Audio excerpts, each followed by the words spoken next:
I'll call this meeting of the Camarillo City Council to order and ask the clerk to call the roll. Councilmember Kildee. Here. Councilmember Santangelo. Here. Councilmember Tremblay. Here. Vice Mayor Mulchay. Mayor Craven. Here. At 4:30, we have a closed session, so I will ask the attorney to state the reasons for the closed session.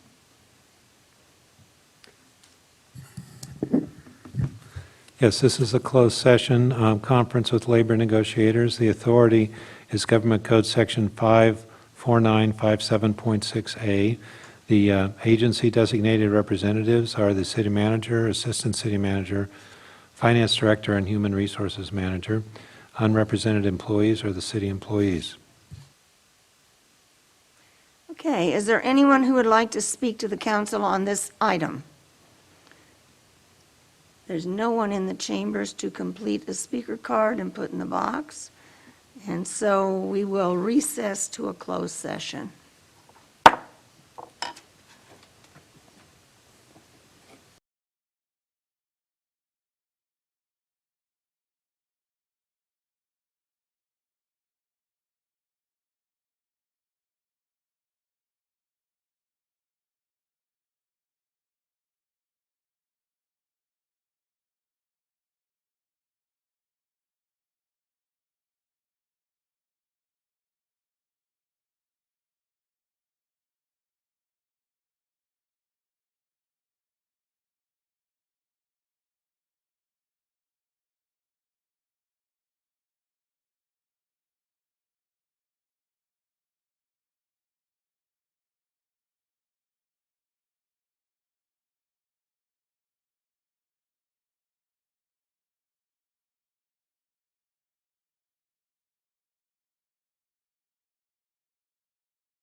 Tonight's meeting is being held in a hybrid format, both in person in council chambers and virtually via Zoom. The council chambers are open to the public. Public attendance requires compliance with COVID-19 protocols, including social distancing and properly wearing a facial covering while in city facilities. The meeting is also broadcast on the local government channels, Spectrum Channel 10 and Frontier Channel 29, and live streamed on the city's YouTube channel. Public comments may be made in person in the council chambers or by joining the Zoom webinar. Detailed instructions regarding public participation are provided in the posted agendas. For each item of business, we will first hear from the public in the council chambers and then from the public participating via Zoom. A facial covering must be worn while making public comments in council chambers. If a member of the public removes or lowers their face covering while in chambers, I will stop the meeting and remind everyone about the city's COVID-19 protocols. If the public fails to comply with the protocols, I will call a 10-minute recess. Following the recess, I will reconvene the meeting and remind everyone about the city's COVID-19 protocols. The meeting will continue when everyone within the chambers is in compliance with the city's COVID-19 protocols. If a second recess is required, the chambers will be cleared and the meeting will resume on Zoom only.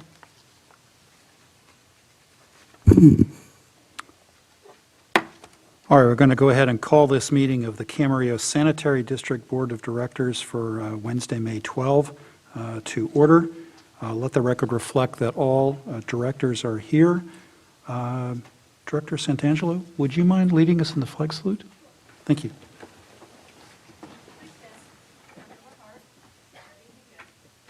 I pledge allegiance to the flag of the United States of America and to the republic for which it stands, one nation, under God, indivisible, with liberty and justice for all. Thank you very much. Are there any amendments to the agenda?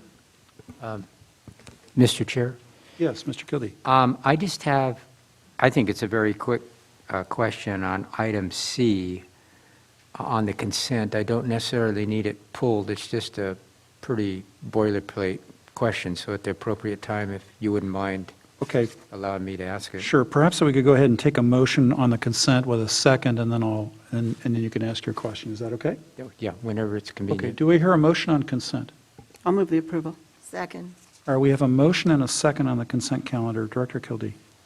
Yeah, it's just a question, and it's basically on item C, and I believe it's the 3 requests that we have. So I believe this is broken down yearly, and my question is, do we go through all of these products per year, and if we don't, do they just roll over to the next year?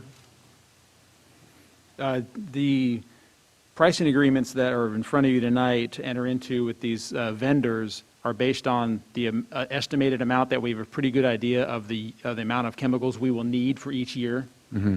So that's how it's structured, and we plan to use roughly what's estimated of the chemicals each year from each vendor, and it's a multi-year contract. So each year, and it remains fairly the same year after year on the usage of the different type of chemicals.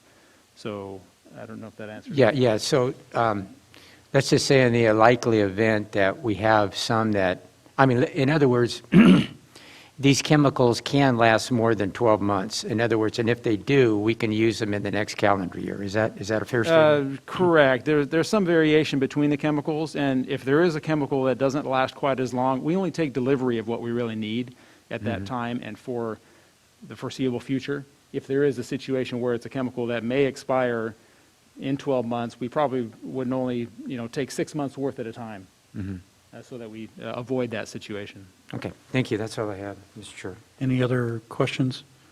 All right, we have a motion and a second to approve consent calendar items A through E respectively. Please vote.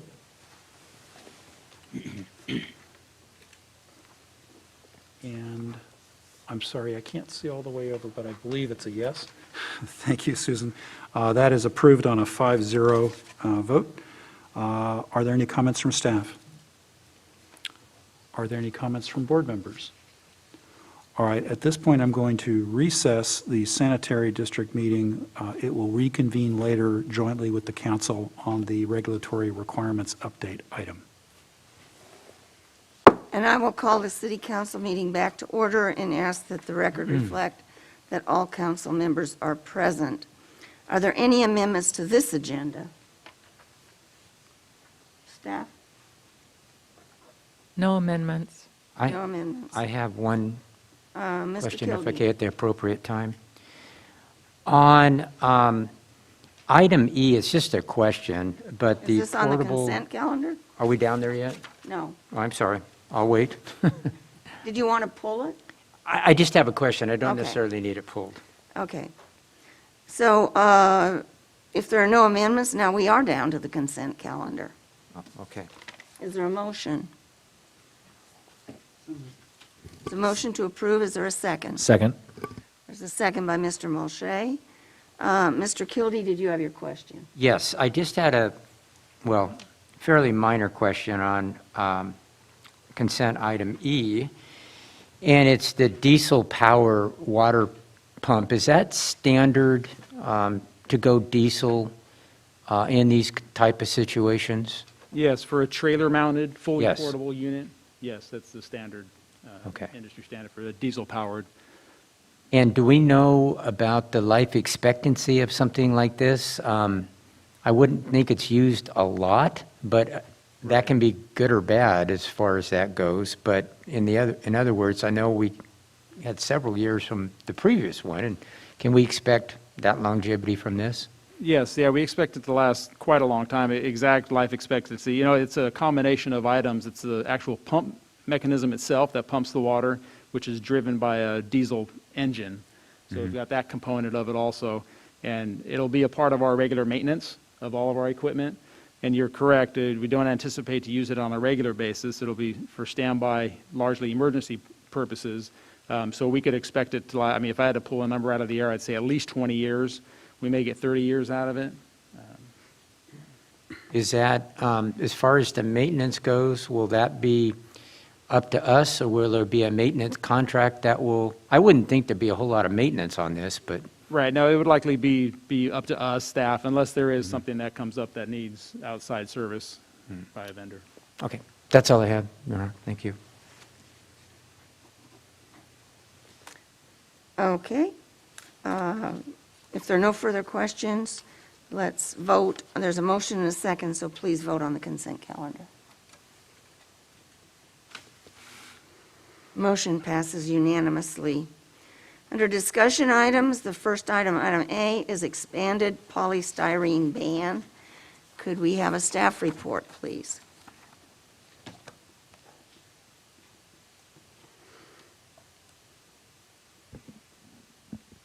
Good evening, Mayor and council members.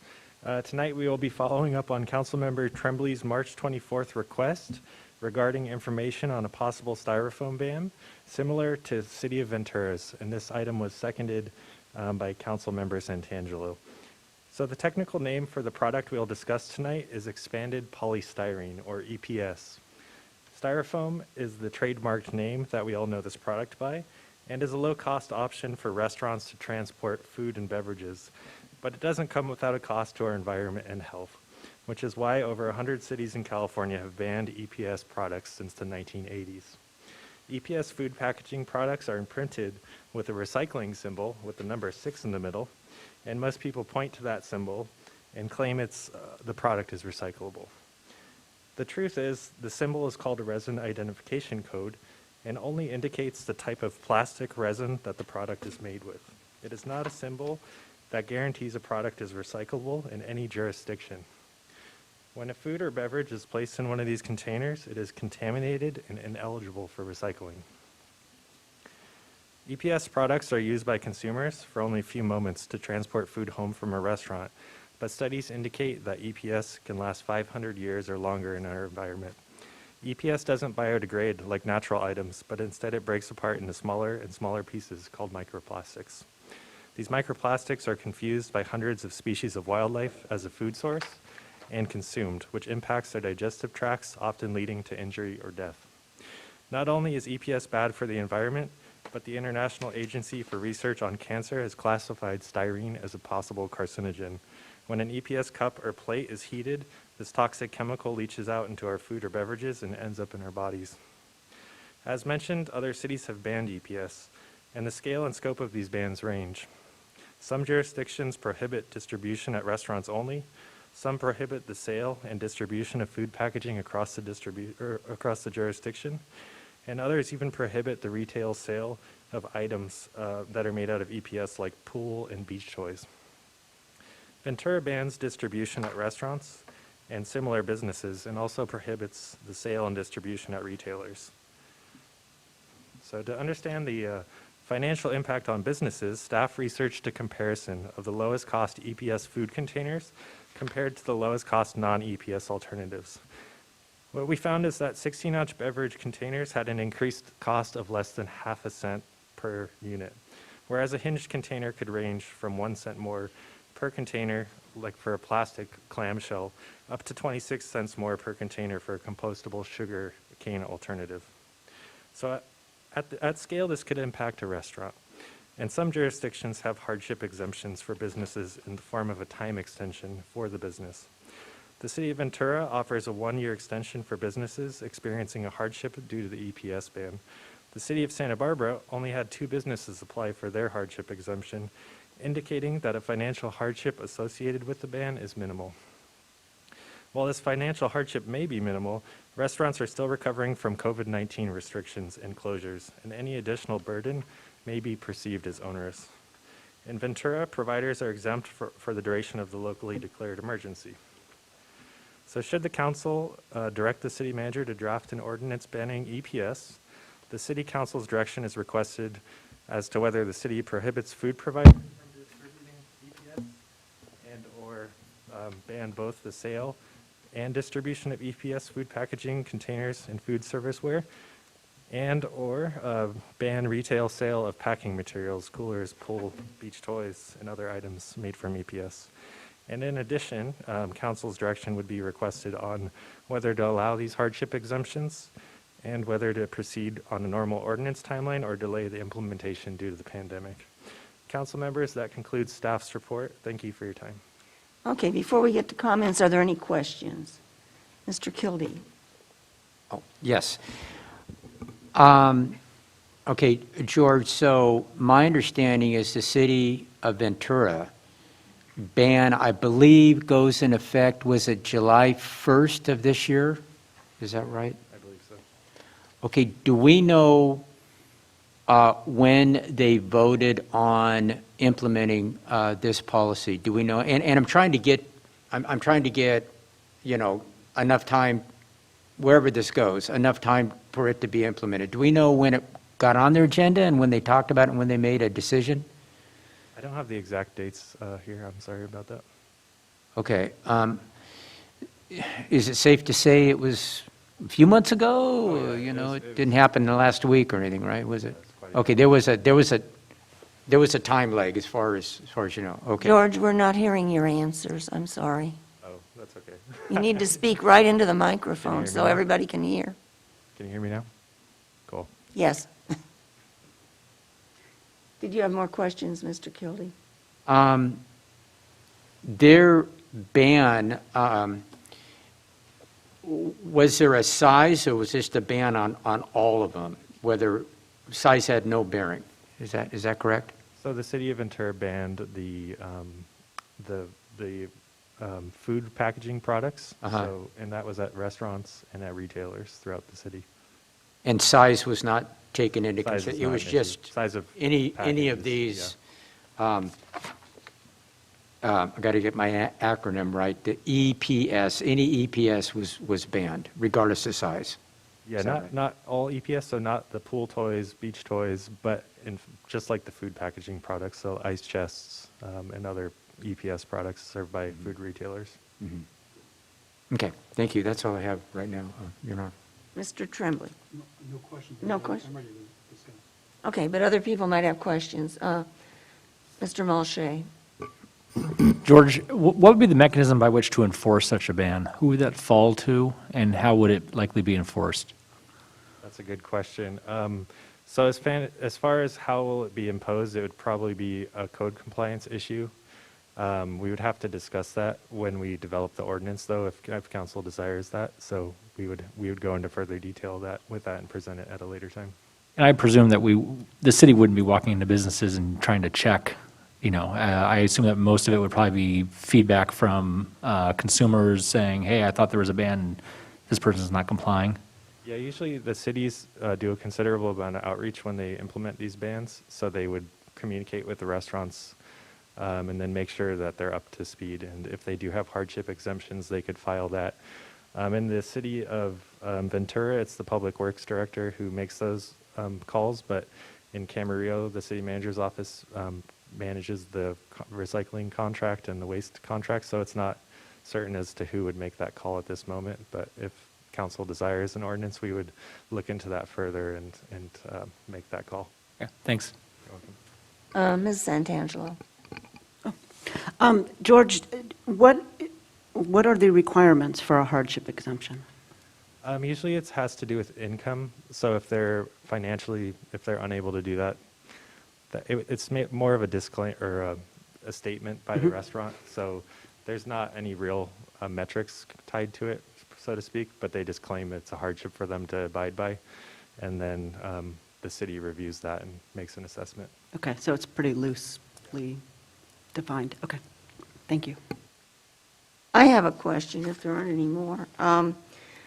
It talks about, there's a paragraph I don't understand, and I should have written to you, but I had too many Zoom meetings this week. The City of Ventura's banned EPS items include all containers that are used to hold prepared food or drinks and ice chests that are not encased by other materials. Disposable food containers include clamshells. Are these things, I don't know if they're included in the ban or if these are disposable things that are not included. The sentence doesn't say, the next sentence. Those are the items that are included in the ban. Because it says disposable, is what confused me. So all these things are included in the ban. That's correct. Does the ban also include, I know it includes, say, a deli counter at a grocery store, but what about things that are packaged in other cities and sent here, like ramen noodles? Right, so if it's packaged outside of the city and then brought into the city, that's not prohibited. Okay, so if it's on the store's regular shelf. Okay. Okay, that's all the questions I had. Mr. Tremblay, you brought this up, so we're ready for your comments. Okay, thank you very much, Madam Mayor. And George, thanks for a good staff report and for your presentation. The first thing is, Kevin, I wanted to, Public comments first? do you want, go ahead. I'm sorry. I forgot to ask for public comments. Is there anyone here who would like to speak to us? I don't see any cards. I don't see any public, other than the reporter. But is anyone on Zoom wanting to talk to us about this item? We did receive 2 letters, one from a resident supporting the ban and one from the California Restaurant Association giving lots of reasons why they thought we should not support it. So do we have anybody on Zoom? No, but I would just indicate that they need to raise their hand if they do want to speak. If there is anyone on Zoom who'd like to speak to us on this issue, please raise your hand now. No hands. Okay. Now I'll turn it over to you, Mr. Tremblay. I apologize. Oh, no, that's okay. Councilmember Kildee, what I was going to tell you in response to your prior question is, based on an article in the Ventura County Star from March 22, this is the reason I brought this to council, but the Ventura Council unanimously approved the ban in November of last year. December? No, November. November. In November. And I note also that Ventura, it says, and I quote, "Ventura joined more than 130 other cities and counties in California, including Ojai and Thousand Oaks." And Thousand Oaks was not included in the CAW appendix that was listed at the end of our staff report. And my understanding is that the city of Thousand Oaks has banned single-use plastics and styrofoam, and that will take effect on January 1 of 2022, of next year. And their ordinance is quite extensive. I really appreciate being able to take this up. As George indicated, I had asked for this in March to be placed on our agenda for consideration. It's clear to me that there exist negative health, environmental, and wildlife impacts associated with EPS. We have over 125 other cities have adopted similar bans to one extent or another. I know that all of us up here on the dais have participated in coastal cleanup days. And the last one that I did, pre-COVID, I had an instance where I was trying to get to styrofoam, and it kept breaking into a bunch of pieces. And it was really frustrating. And as the staff report notes, the material just simply separates, and it has a number of environmental and health impacts to it.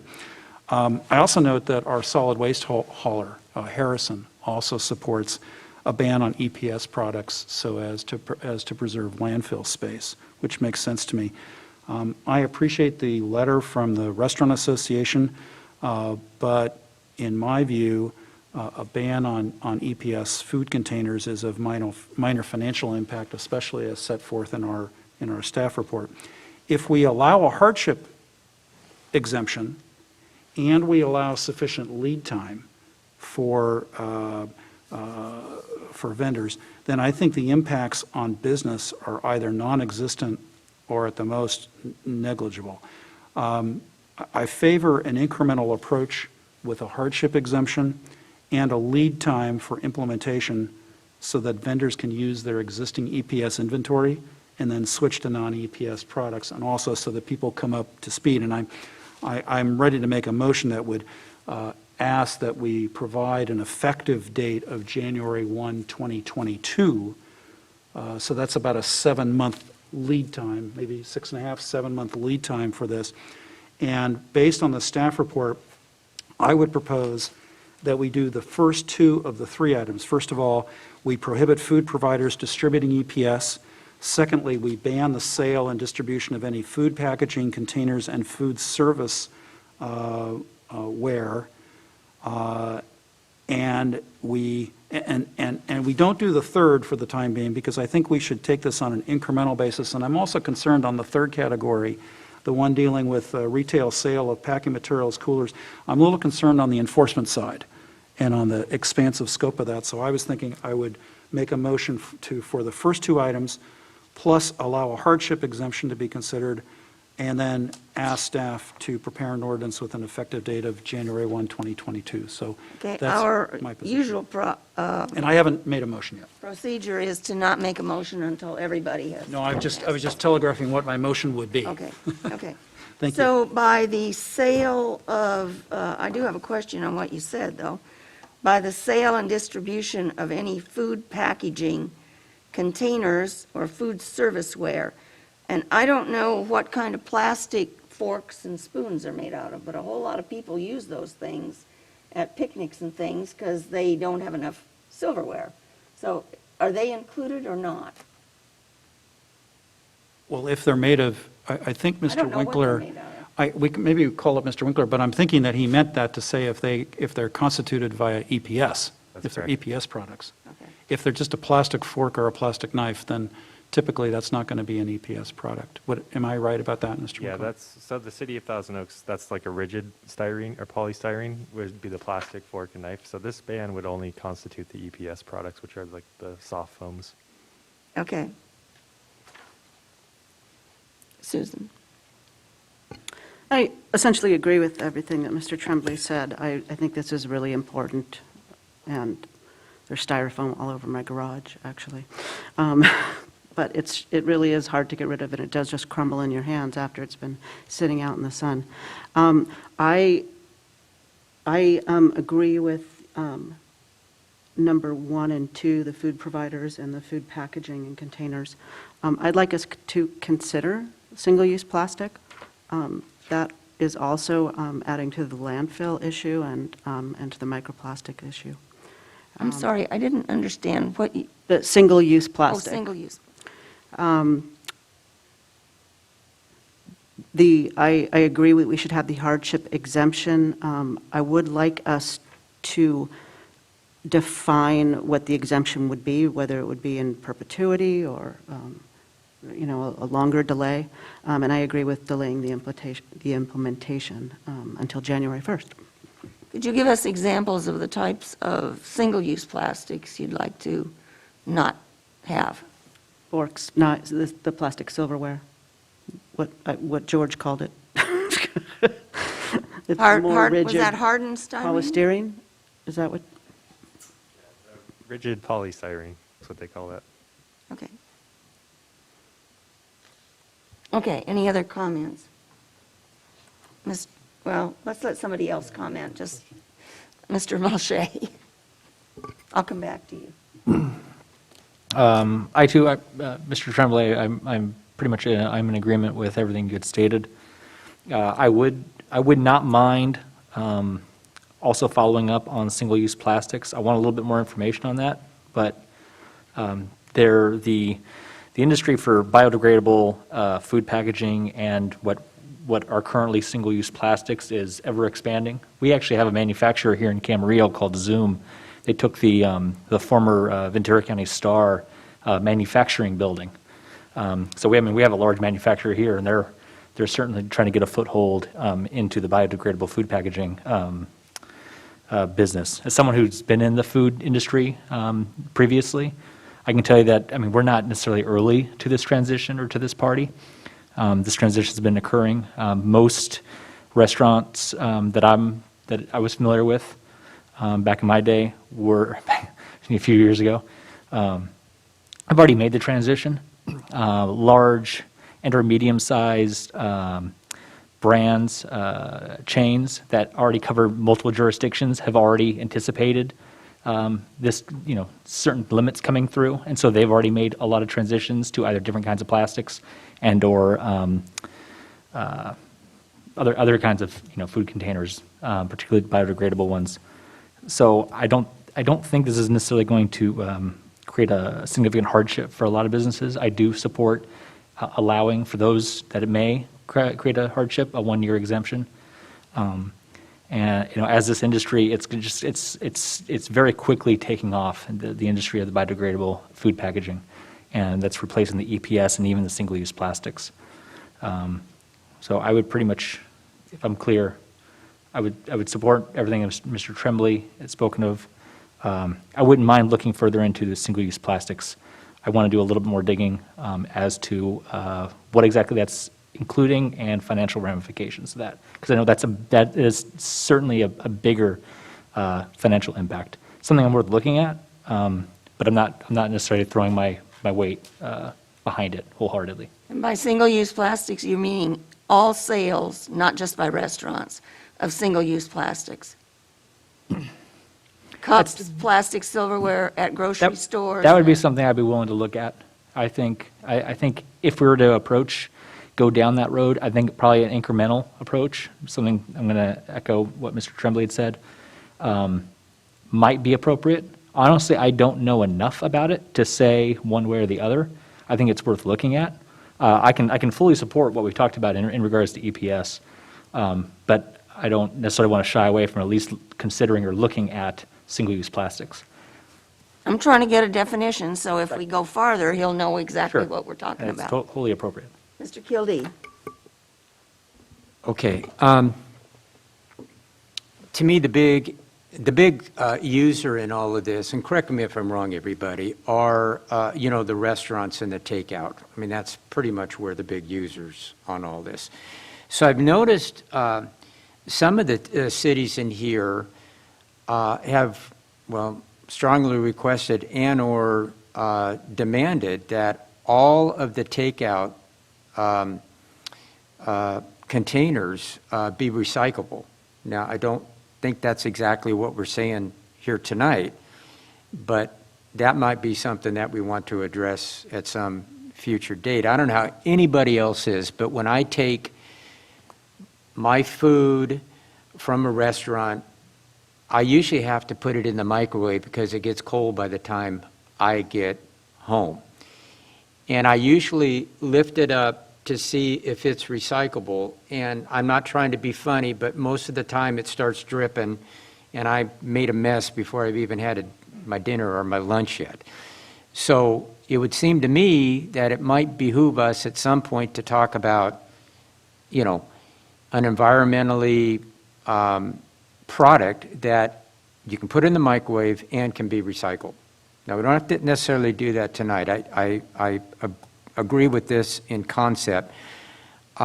My thinking is that if we do, and we can debate this, we can discuss this, if we do approve this, that I believe, Mr. Tremblay, I believe you said January 1st was your date. Was that correct? I personally think that gives enough time for any large user to go through his or her inventory of this. I think 6 months, I noticed, I believe Ventura, if my math is right, it was about 8 months that they gave them, and this is kind of in line. So I think that would give enough time for this to be implemented. So I support 1 and 2. I think number 3 needs some more work because I'm not sure there's suitable alternatives to that yet. I'm not aware of it. I haven't done enough research. So I think item 3, we can kind of talk about that at a much later future date. So those are my thoughts. And let me just say that even if some of the materials are recyclable, if you get a French fries in a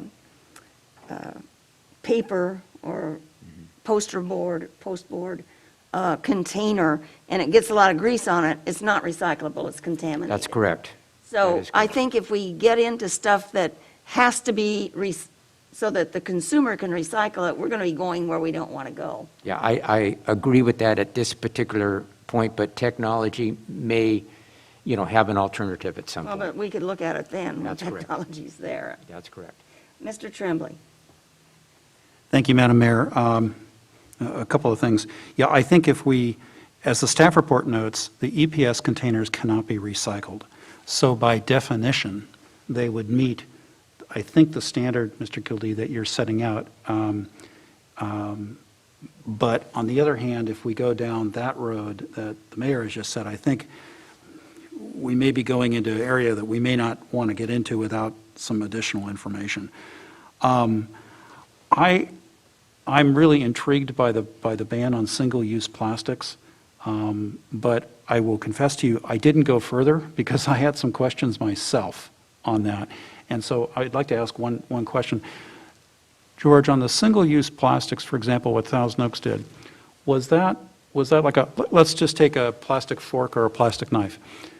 Was that with respect to a non-EPS plastic fork or knife, or just a plastic fork or knife which contains EPS? Yeah, EPS is expanded polystyrene, so that's like the blown out styrofoam. So you can't really have a fork made out of that. So it's rigid polystyrene is what it's called. But are there other plastics that go into plastic forks, I guess is what he's There are asking. multiple types of plastic forks or resins, that you can use, and some are compostable, some are not. So Thousand Oaks banned those plastics because it was too hard for the trash company to pick out little forks and determine if it's recyclable or not. So they just said, we don't want any of that. All forks, all, and cups. I mean, across the board. Yeah, it is funny. I'd have to do more research on it myself because it does say specifically that a restaurant could have some sort of utensils, but they would have to be requested and not just given out right away. So I'd have to do a little more research to clarify the details of the type of plastics because I just really kept it on the scope of EPS for this report. Okay, thank you. Well, speaking for myself, that's something that I'd like to look at further, but I think for the time being, we're at least I would hope that we might take the conversation is to deal with EPS, what we have in front of us, and then discuss further the issues with respect to single plastic. My motion would be to take the first two items in the staff report, would be a motion to prohibit food providers distributing EPS, and number two, to ban the sale and distribution of any food packaging containers and food serviceware containing EPS. Thirdly, allow hardship exemptions to be considered, and fourthly, to adopt an ordinance with an effective date of January 1, 2022. And that would be the motion that I would make. Okay. Why don't you go ahead and make your motion?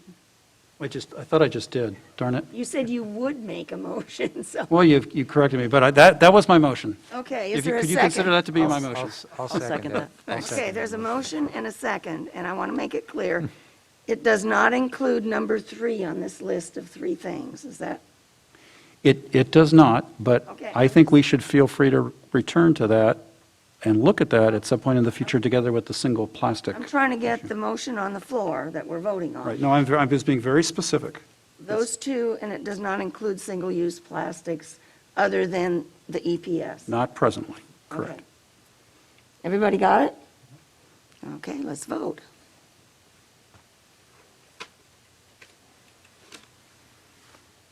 Motion passes unanimously.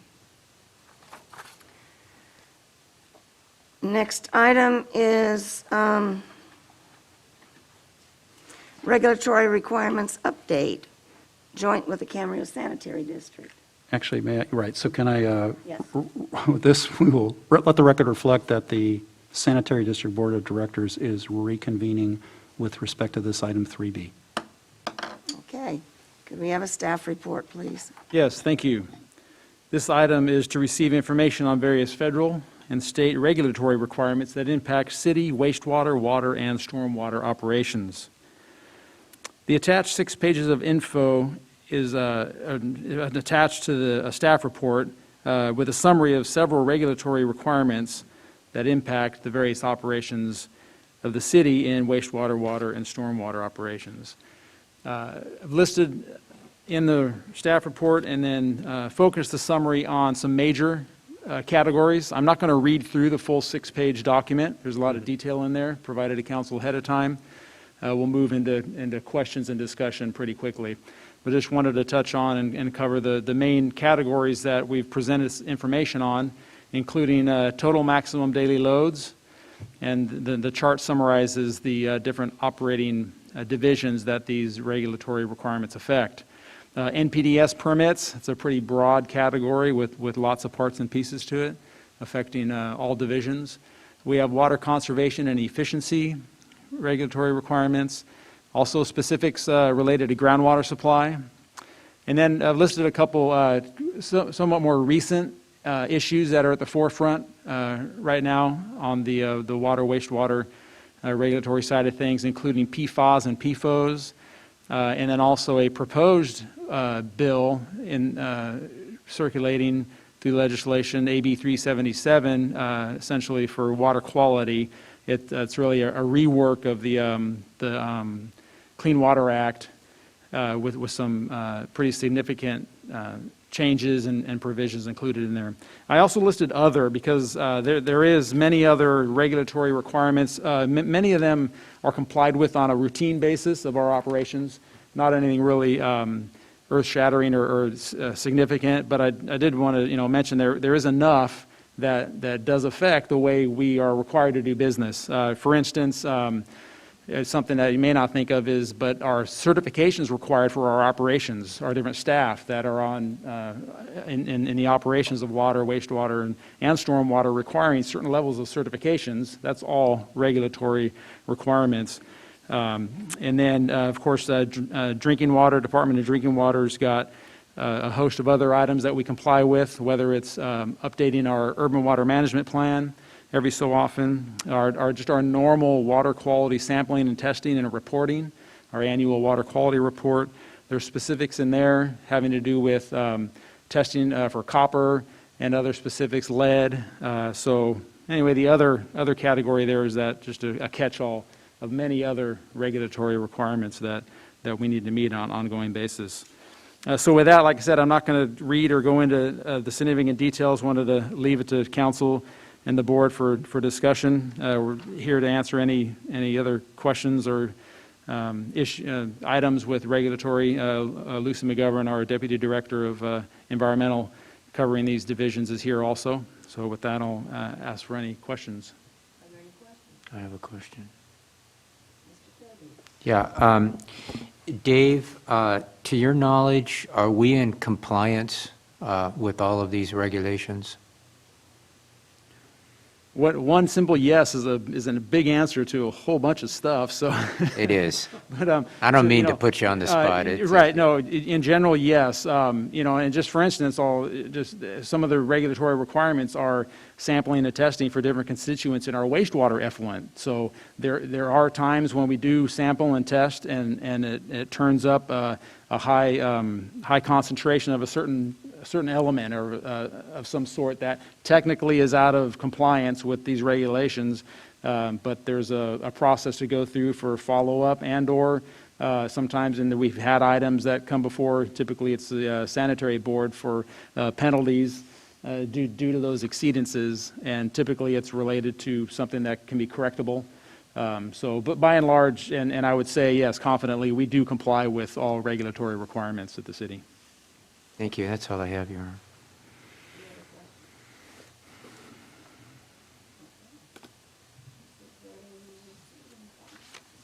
Move to receive and file.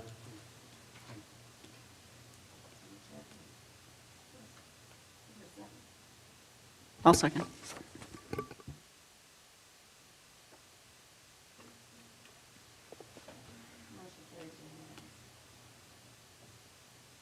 Item C, Sterling Hills Golf Course. Go to the attorney for an announcement. Yes, that'll be my item. I'm going to be providing you with an oral report regarding the Sterling Hills Golf Course conditions of approval based on my review. As the council will recall, on January 27th of this year, the council denied a request by the owner of the Sterling Hills Golf Course for the city to consider a general plan amendment and a zone change that, if approved, would have allowed for the development of homes on a portion of the golf course. This occurred during a process in which the City Council decides whether or not to refer a proposed project to staff for further study and for council consideration of a possible general plan amendment at a future date. This is sometimes referred to as the referral process. Now, approval of a request for consideration of a possible general plan amendment through the referral process is not an approval of a general plan amendment. The approval of a referral only authorizes the study of a project, and the project would later be presented to the City Council for a decision whether or not to approve the general plan amendment. The City Council has discretion, thus, at two stages during the general plan amendment process. First, the Council has discretion on whether to refer or not refer the proposed project to staff for study of a possible GPA as part of the referral process. And second, if there has been a referral for study, then when the proposed GPA returns to the Council for consideration, the Council has discretion on whether to approve or not approve the GPA. So there's discretion at both of those stages.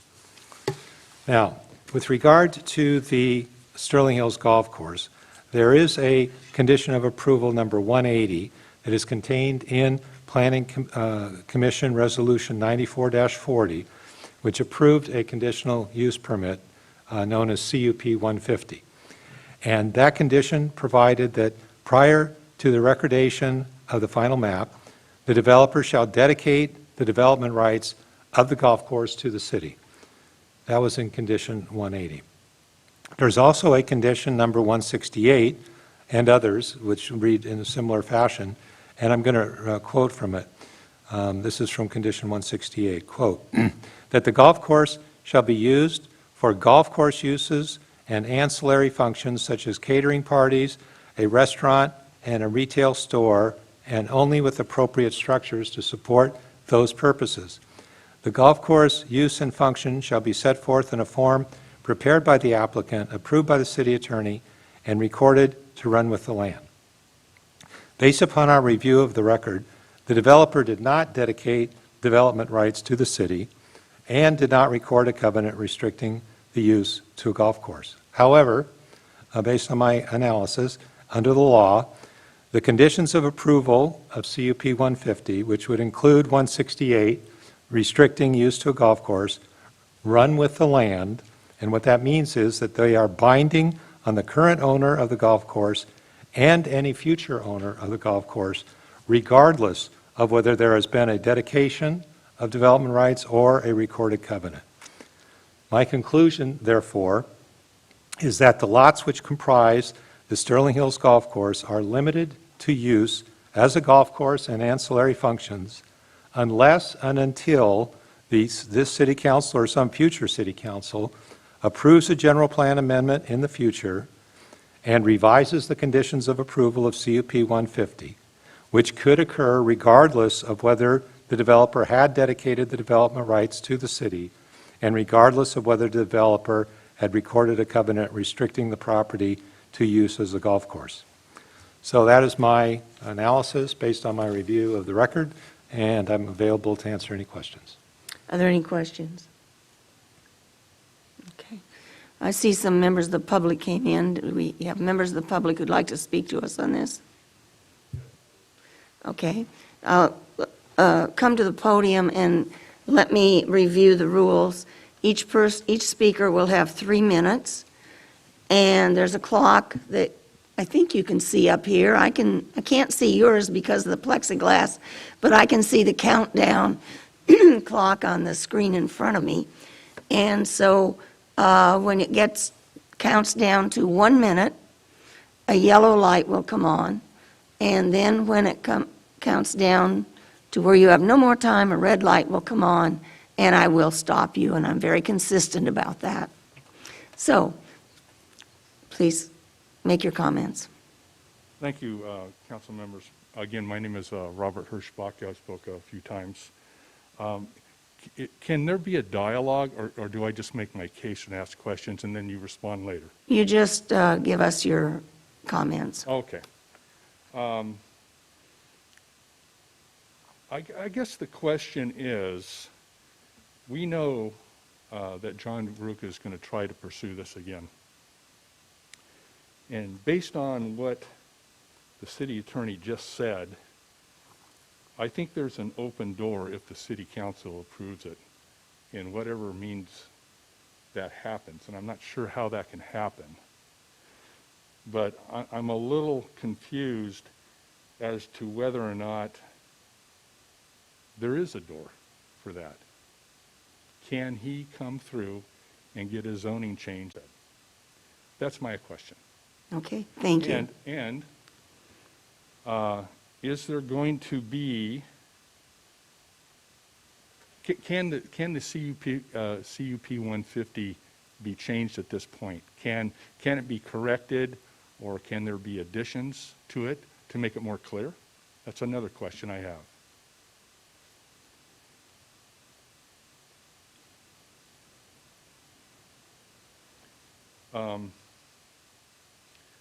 Another question is, we know that he is separating the food and beverage from the golf course by changing the address. I want to know if he can do that.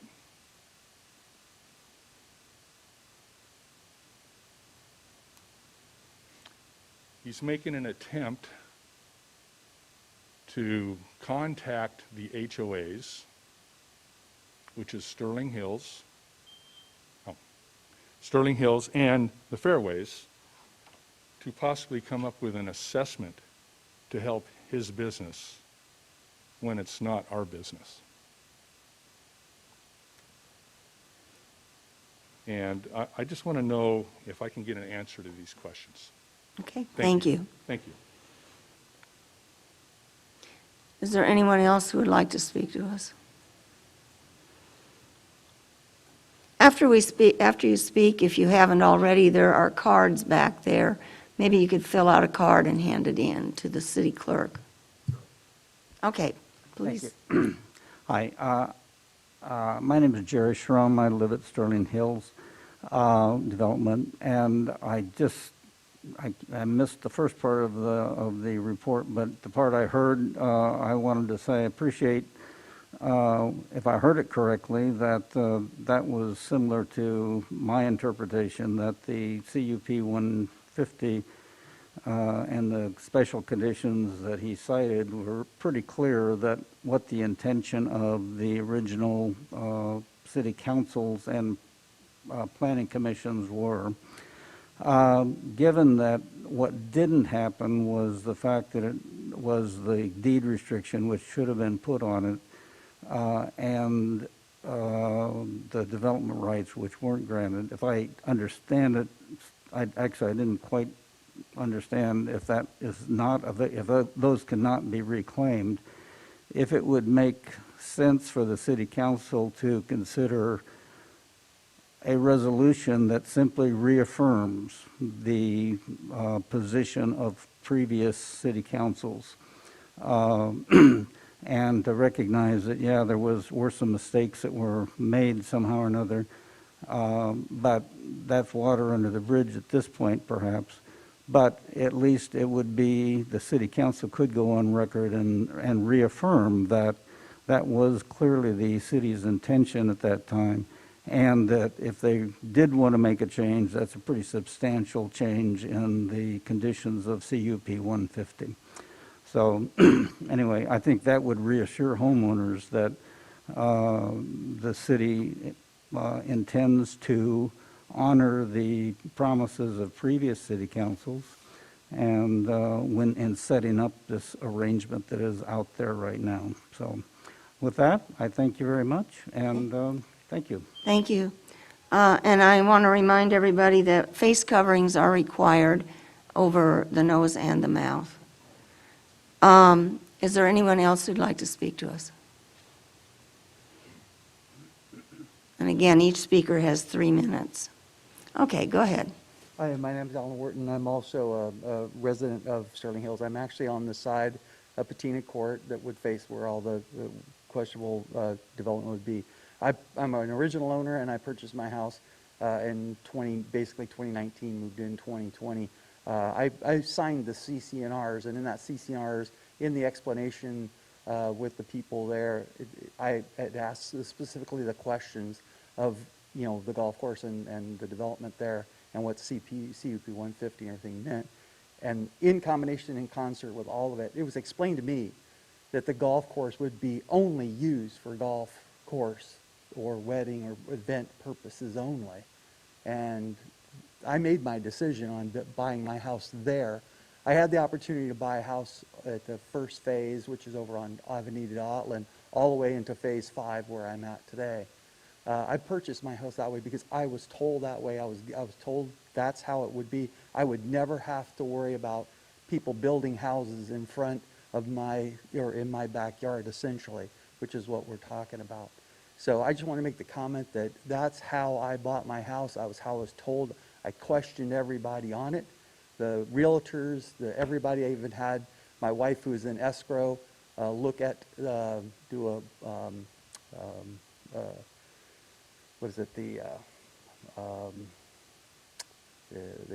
deed or whatever, and to answer that question for me. And it was clear by reading the CCNRs and everything that was in that, that it would always be used for golf course and everything else. So I was comfortable when I bought my house that that's the way it would be. And I even had talked to the previous owner, the original owner, Townsend. He even agreed that, yeah, it was just going to be. And at the time, he said, "There's no way, you know, what else would you do with a golf course, right?" And they couldn't develop it. So thank you for your time. Appreciate it. Okay. Is there anyone else who would like to speak to us on this topic? Okay, seeing no one else come forward, it's 5:54. Oh, I'm sorry. Yes. We have a Zoom audience. If there is anyone on Zoom who would like to speak to us on this topic, please raise your hand now.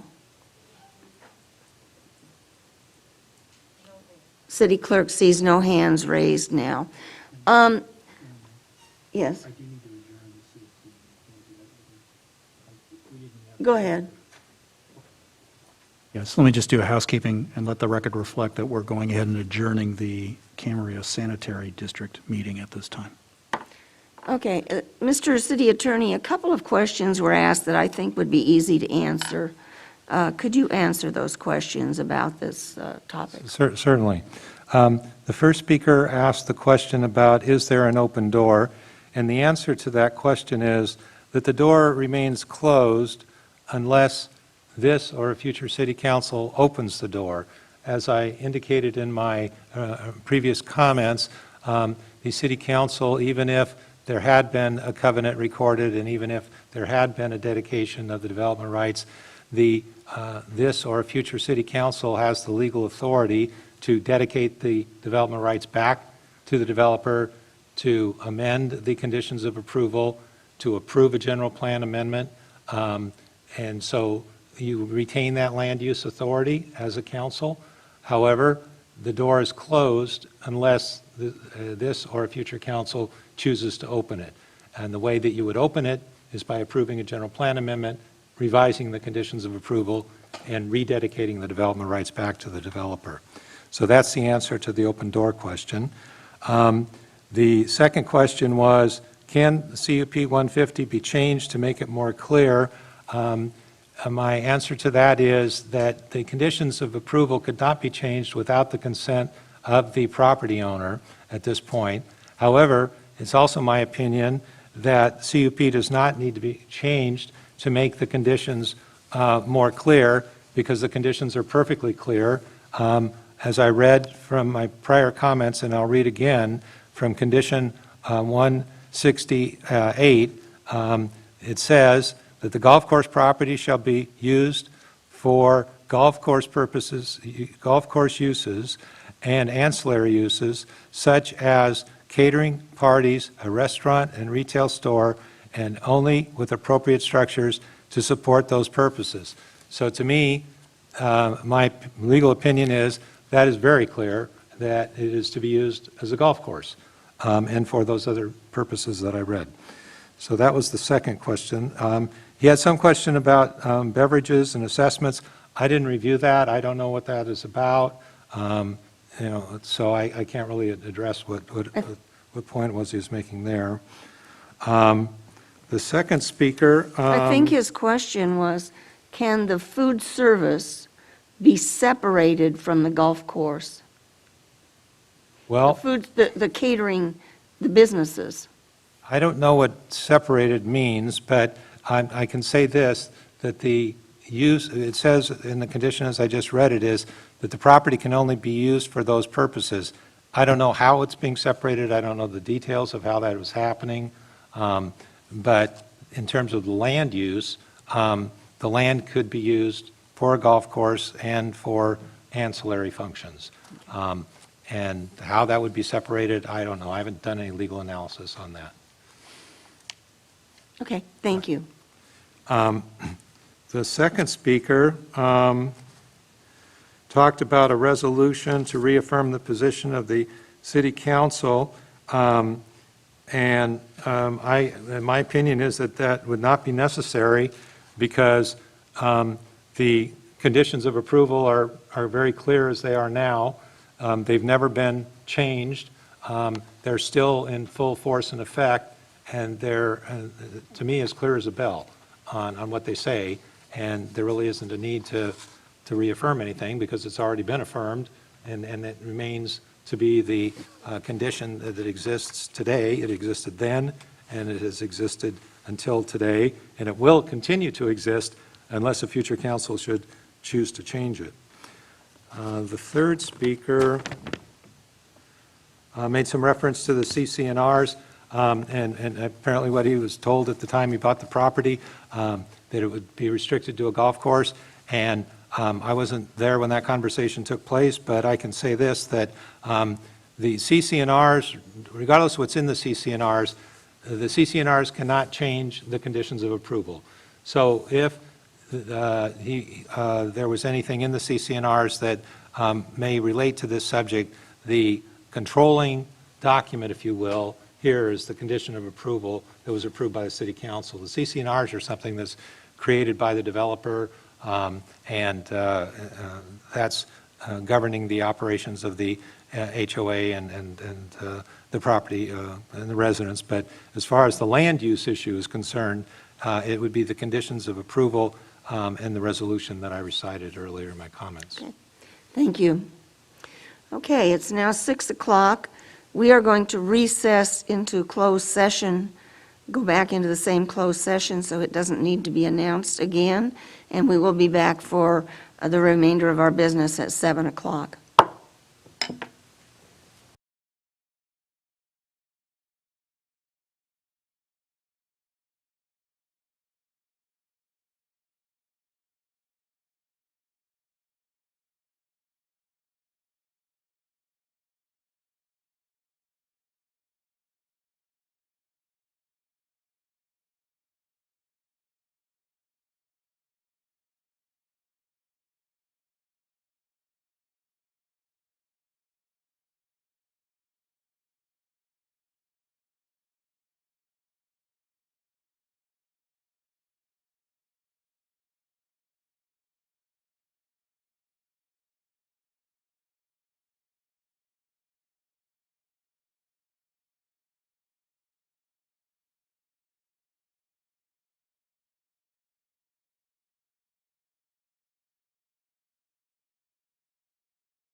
I'll call the meeting of this Camarillo City Council back to order. I'm going to start by making an announcement that I read at the 5 o'clock session. Tonight's meeting is being held in a hybrid format, both in person in council chambers and virtually via Zoom. The council chambers are open to the public. Public attendance requires compliance with COVID-19 protocols, including social distancing and properly wearing a facial covering while in city facilities. The meeting is also broadcast on the local government channels, Spectrum Channel 10 and Frontier Channel 29, and live streamed on your city's YouTube channel. Excuse me. Public comments may be made in person in council chambers or by joining the Zoom webinar. Detailed instructions regarding public participation are provided in the posted agendas. For each item of business, we will first hear from the public that is in the council chambers and then from the public participating via Zoom. A facial covering must be worn while making public comments in council chambers. If a member of the public removes or lowers their face covering while in council chambers, I will stop the meeting and remind everyone about the city's COVID-19 protocols. If the public fails to comply with the protocols, I will call a 10-minute recess. Following the recess, I will reconvene the meeting and remind everyone about the city's COVID-19 protocols. The meeting will continue when everyone within the chambers is in compliance with the city's COVID-19 protocols. If a second recess is required, the chambers will be cleared and the meeting will resume on Zoom only. So having said that, I will now ask for public comments. I have several cards from people, members of the public, who would like to speak to us on various items. If there's anyone else who would like to speak to us, there are cards back there, and just fill one out and hand it to the city clerk, and I will call your name. I call these in the order that I receive them. So the first name I have is Chris Bailey. While Chris is coming forward, let me just say that each speaker will have 3 minutes. You can see a clock up here, I think, and when it will count down. When it gets to 1 minute, a yellow light will flash and you'll hear a little tone. Just, you're welcome to keep going. When it gets to 0, a red light will come on. You'll hear another buzzer, and I will stop you. And I'm very consistent about stopping everybody when their time is up. I feel it's not really fair to let some people continue talking and to cut other people off. So, Mr. Bailey, you have the floor. Yeah, can you hear me okay? Yep, I Okay. can hear you. I'm just actually asking about, I have a question, and that's might be handled, I asked already the city clerk, and I checked the documentation, it's not out there. It's on the bid for the diesel motor that you approved tonight. The question I have is, because of the environment we've been in the last year when it comes to the ability to get products from manufacturers, many times, and this isn't the first experience I've had with this, earthquakes, this happens, it happens with floods back east. You can ask for bids all you want, but you won't get any. You'll get one. So the question I had is, it says it was a competitive bid, and it just identifies the bid that they want you to award. But were there other bids, and what were the bids? Like, was it from Olin, or was there more than one bid, or was there just one bid from Quinn? And I realize it's local, and I think there's more than one local manufacturer, local distributor in Ventura County. And so that was the question.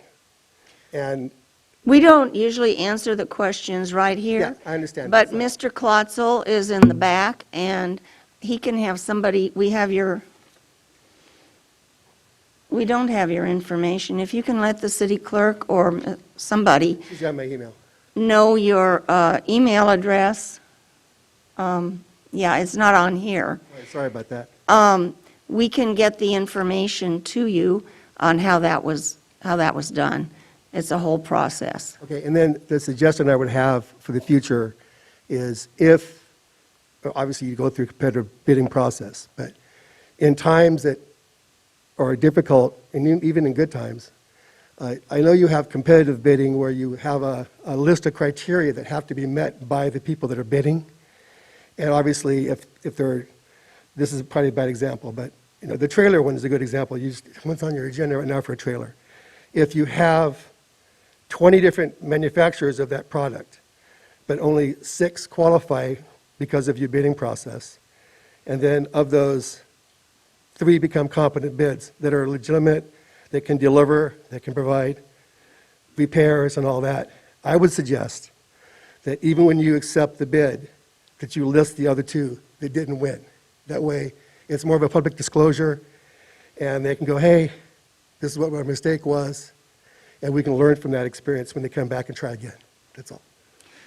Okay, and that'll be explained to you when somebody gets back to you. Okay, and just so you know, for public information, there is COVID testing tomorrow, right out here, 9 to 3:30, Okay.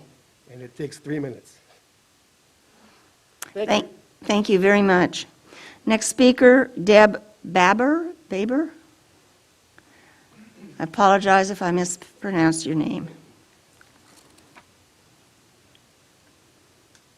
The name is Deb Baber. Good evening, elected civil servants. When COVID first began, the phrase used to describe body face protocol was face coverings. Those words have morphed into a single word, mask. I drape my torso in a distressed American flag scarf because every elected civil servant and all law enforcement actors who insist on masks, social distancing, vaccines, etc., is complicit in the collective demise of our personal responsibility and our constitutionally guaranteed and protected freedoms. You have not been elected to manage our health. Too many among us do not know the role we are supposed to play in our democratic republic, our self-governing nation, nor do we understand the authority we actually have. Many have been brainwashed into thinking you are the authority, and we, the people, are not. That is exactly opposite of what it should be. This explains why governments are out of control. The swamps in Washington, D.C. and Sacramento are fed by our nation's counties. The county headwaters are fed by the tributaries like school boards, city councils, and other elected bodies. This is why people say all politics are local. This is why dark money, with its hidden agenda and ulterior motives, works so hard to influence what happens in Camarillo and elsewhere. Paid groups of operators and bad actors for small, corrupt movements hell-bent on destroying our prosperity and the American way of life are in force. The County Board of Supervisors acts outside its authority. They take money from Sacramento and then govern for Sacramento, not Ventura County. Similarly, Camarillo complies with county COVID protocols for cash. Follow the money. There is no other explanation. Money talks, Camarillo walks. You are contract employees elected to serve the best interests of Camarillo residents. Who among you will be brave enough to call out this corruption, refuse the money, and actually do the job you were elected to do? Who among you will be brave? Thank you. You're welcome. Next is Dr. Hesu or Mesu Whitter or Whitten. I'm sorry. Thank you. Thank you so much. Sorry, this is the first time I've worn these. I feel like a welder. I have an essential tremor, so my voice shakes. I'm not really that nervous, but that's my condition. I want to talk about some things related to COVID. We're living in a world where dogma is more listened to than data. Right now in Israel, half the population is vaccinated, and 60% of new COVID cases are among the vaccinated. We have a childhood, in children under 20, the survival rate is 99.99996. And today at ACIP, the Advisory Council on Immunization Practices was voting to approve Pfizer's vaccine once and for all. This is absolutely not necessary. In VAERS, they've already had 4,200 reported cases of death from this vaccine in just 4 months. And the estimate is that only 1% of all adverse reactions get reported. So multiply that by 100. And now we're looking at mandating this for children. As Deb said, our responsibility is to the people here, to the children.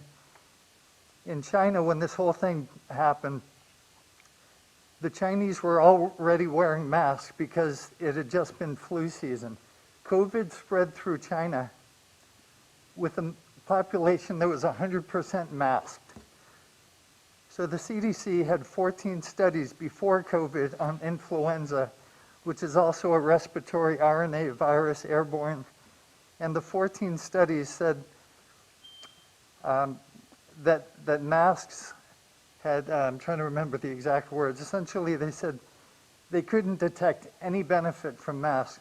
The states with mask mandates and the state without mask mandates had exactly the same COVID rates. So we're following policies that are all about dogma and not about data. So I just came up to share with you a few of the points that I know about this. Let's see, 30 seconds.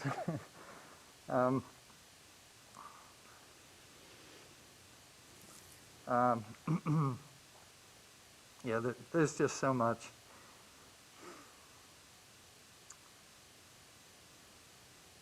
You know, we have an immune system that has survived for millions of years with coronaviruses. We have 380 trillion viruses in our body. Our immune system does not need a vaccine to know how to deal with a virus like this. Thank you. Thank you, Dr. Witter. Next is Lorena Sarwatari.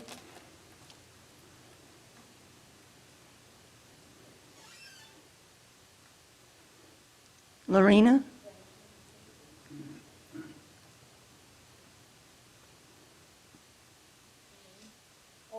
Before my time starts, can I circulate this information for you, please? Certainly, and before we start your time, pull the microphone down, please, so we can hear you. Thank you. Thank you. Okay. I think this is all I have for you. So 1, 2, 3, 4, 5. Oh, I got only 5 sets.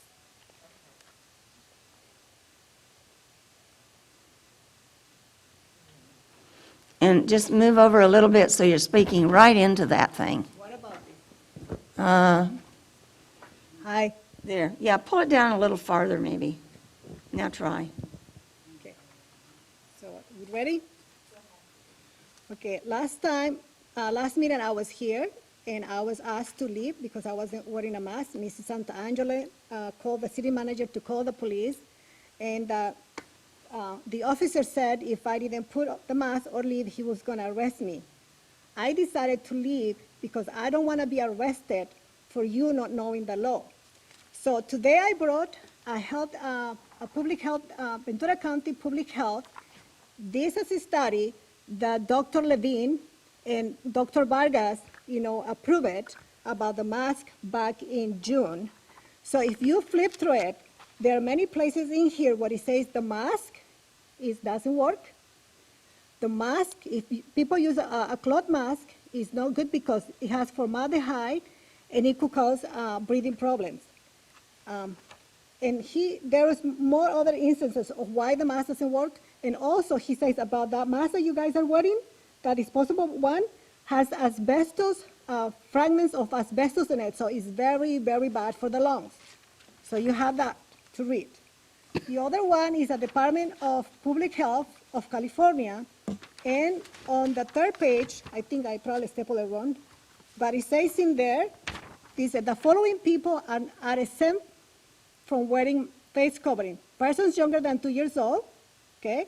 Persons with a medical condition, and they don't have to tell everyone, where they go to the stores or hear what is their medical condition. Persons who are hearing impaired, or they breathe through their mouth. Persons who wearing a face covering will create a risk to the person related to their work.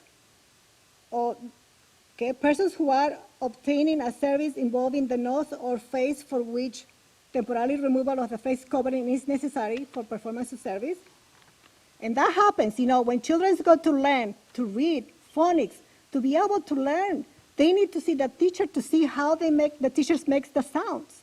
So you are preventing them, and you are making them to stay behind in their educations. Okay? Persons who are seated at a restaurant or other establishments that offers food or beverage services, and persons who are engaged in outdoor work or recreations. Okay, in the New York newspaper, April 21st, they said outdoors.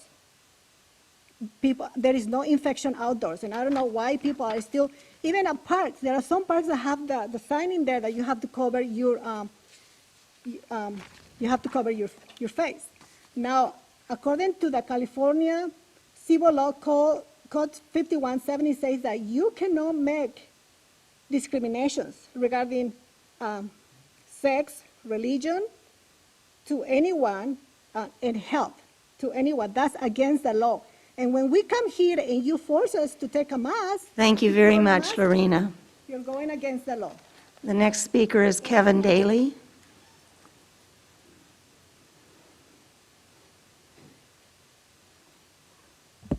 I want to make sure everybody can hear me. I'm not used to wearing anything over my face. We hear you fine. Thank you very much. About 2 weeks ago, I came here without a mask on. Due to health issues, mask is very unhealthy for me to wear. Susan Santangelo had a big fit. She pointed at me and made a big scene in here and said that because I was not wearing a mask, I was putting everybody's health in danger in this building, including herself.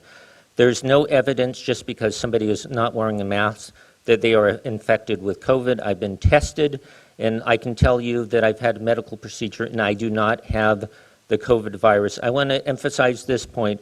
There is a COVID virus, but this is being all propped up for political purposes. The county and the cities get money from the state of California to promote this COVID nonsense, and Governor Newsom has said that if you want the $1.5 billion, a share of that, you will follow the COVID protocols or I will not hand this money over to you. So all of you here are very complicit in this whole thing. This whole thing is about money. It's not about safety, and it's also about control. I can tell you one thing. Ms. Santangelo was responsible for having all the gun shops closed in the name of COVID. And Rhonda Baldwin Kennedy had to sue the city of Camarillo in federal court to get the gun shops open. Also, Mrs. Santangelo is responsible for bringing in BLM into the city of Camarillo. After the city council meeting last week, I received an attacking comment from her friend who's the leader of BLM down in San Diego. So she's responsible for bringing radical left-wing terrorist organizations into the city of Camarillo. She's been the effort of a recall because of her radical ideas. She needs to be recalled from the city council. She's a radical leftist. She tried to defund the police department for the city of Camarillo, and I suggest that a recall effort take place against Mrs. Santangelo, and I suggest that all the businesses be reopened. Thank you. Thank you, Mr. Daly. That's the last card I have. Is there anyone else who would like to speak to the city council on an item that is not on the agenda? Is there anyone on our Zoom cast, or Zoom webinar, who would like to come? If so, who would like to speak to us on an item? If so, please raise your hand now. The city clerk doesn't see any hands raised. Okay. Now we go on to our public hearings. We have 3 public hearings tonight. The first one is the fiscal year 2021 Action Plan Second Amendment for CDBG CV3 funding. Could we have the staff report, please? The first one, item A, we are canceling. If you could just make the announcement. And it was right here, and I didn't see that. I apologize. It will be renoticed for a subsequent date. Okay. This might go faster than I thought tonight.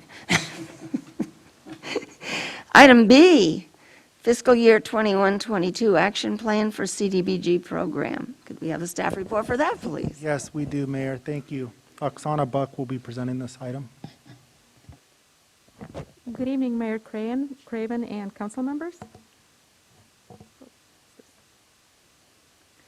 The CDBG program is an annual formula grant issued by HUD to address community needs such as housing and public services for low and moderate income persons. To be eligible, the city must adopt a 5-year consolidated plan and the annual action plans. The consolidated plan identifies community goals and needs, and this plan for Camarillo is current and is in effect until June 30th, 2024. The annual action plans explain how the city will spend its annual CDBG funds towards the goals included in the consolidated plan. On this slide, you can see the available CDBG funding for inclusion in the fiscal year 2021 to 22 action plan. This includes an allocation from HUD of approximately $338,000, plus available program income of approximately $27,000, with a total of $365,888 as shown in the first table. And these funds can be spent on public services, program administration, fair housing, and other eligible activities as shown in the second table. The city received 5 applications from nonprofit agencies for these funds, including Lutheran Social Services, Rain Transitional Living Center, Livingston Memorial Visiting Nurse Association, Turning Point Foundation, and Habitat for Humanity.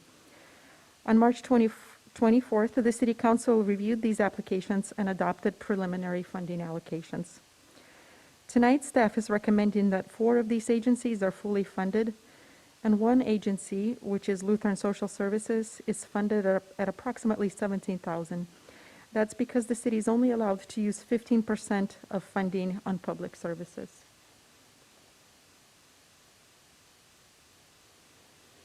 Staff recommends that remaining funds are allocated for city programs. The first is the affordable housing property acquisition in the amount of $153,000. This program would allow the city to purchase vacant land or an existing residential unit if combined with other funding sources. No specific property has been identified at this time, and staff would come back to council for approval if any property purchase were to occur under this program. Second is the first-time homebuyer down payment assistance loan program, and the amount recommended is $15,000. Staff also recommends allocating the full amount of approximately $60,000 available for program administration and $7,000 for the fair housing program. This slide provides an overview of the CDBG program timeline. It began with an informational Zoom meeting held on January 6th, followed by an application period through February 12th. The City Council reviewed the applications received and approved preliminary funding allocations at a public hearing on March 24th. The draft action plan was prepared and made available for a 30-day public review period, and no comments were received during that time. If the action plan is adopted at this hearing, staff will submit the plan to HUD for a 45-day review, and funding agreements will be executed this summer or by fall. The agencies will then be able to request reimbursements for costs incurred beginning July 1. And finally, the city will submit an annual report to HUD in September after the program year is complete. Staff recommends that City Council adopt a resolution approving and authorizing submittal to HUD of the fiscal year 2021 to 2022 action plan. And that completes staff presentation. Are there any questions? Mr. Kildee. Yes. Oksana, thank you for that report and the rest of the staff. I realize that, excuse me, this takes a lot of effort and a lot of time, to put this together, and I appreciate it. I did have a question, though, on the affordable housing property acquisition of about $153,000. Was that a percentage that you came up with? Is there any way that we can increase that, or is that just part of kind of how the percentages work out on how we can, distribute this funding? We tried to maximize the amount of funding that we could apply towards that program, and that's the dollar amount that we arrived at once. And that is the maximum amount as a Based percentage? on the total amount that we've received. Was there any funding left over from a previous year's funding in any of these programs? And if so, does that just roll over to this year's funding? Yes. We did have some program income, and it was rolled over into the total amount. It was about 27,000. 27? Okay. So we pretty much, for the most part, spend the money that's allocated, and I understand that that money can fluctuate from year to year. I understand that, but for the most part, we do spend those funds in total. Yes, Yeah. yes. Okay. Those are my questions. Thank you. Anybody else? Questions? Okay, this is an advertised public hearing. I'll open the public hearing. I don't see any cards from the city clerk. Is there anyone in the chambers who would like to speak to us on this item? Seeing no one come forward, I'll ask if there's anyone on Zoom who would like to speak to us. If so, please raise your hand now. The city clerk sees no one raising their hand, so I will close the public hearing and put it out for council discussion or a motion. I'll move the suggested action. I'll second. There's a motion and a second to adopt a resolution approving and authorizing submittal to HUD of the fiscal year 21-22 action plan. Please vote. Motion carries unanimously. Item C is the traffic mitigation fee program update. We're changing staff, and we'll soon have the staff report.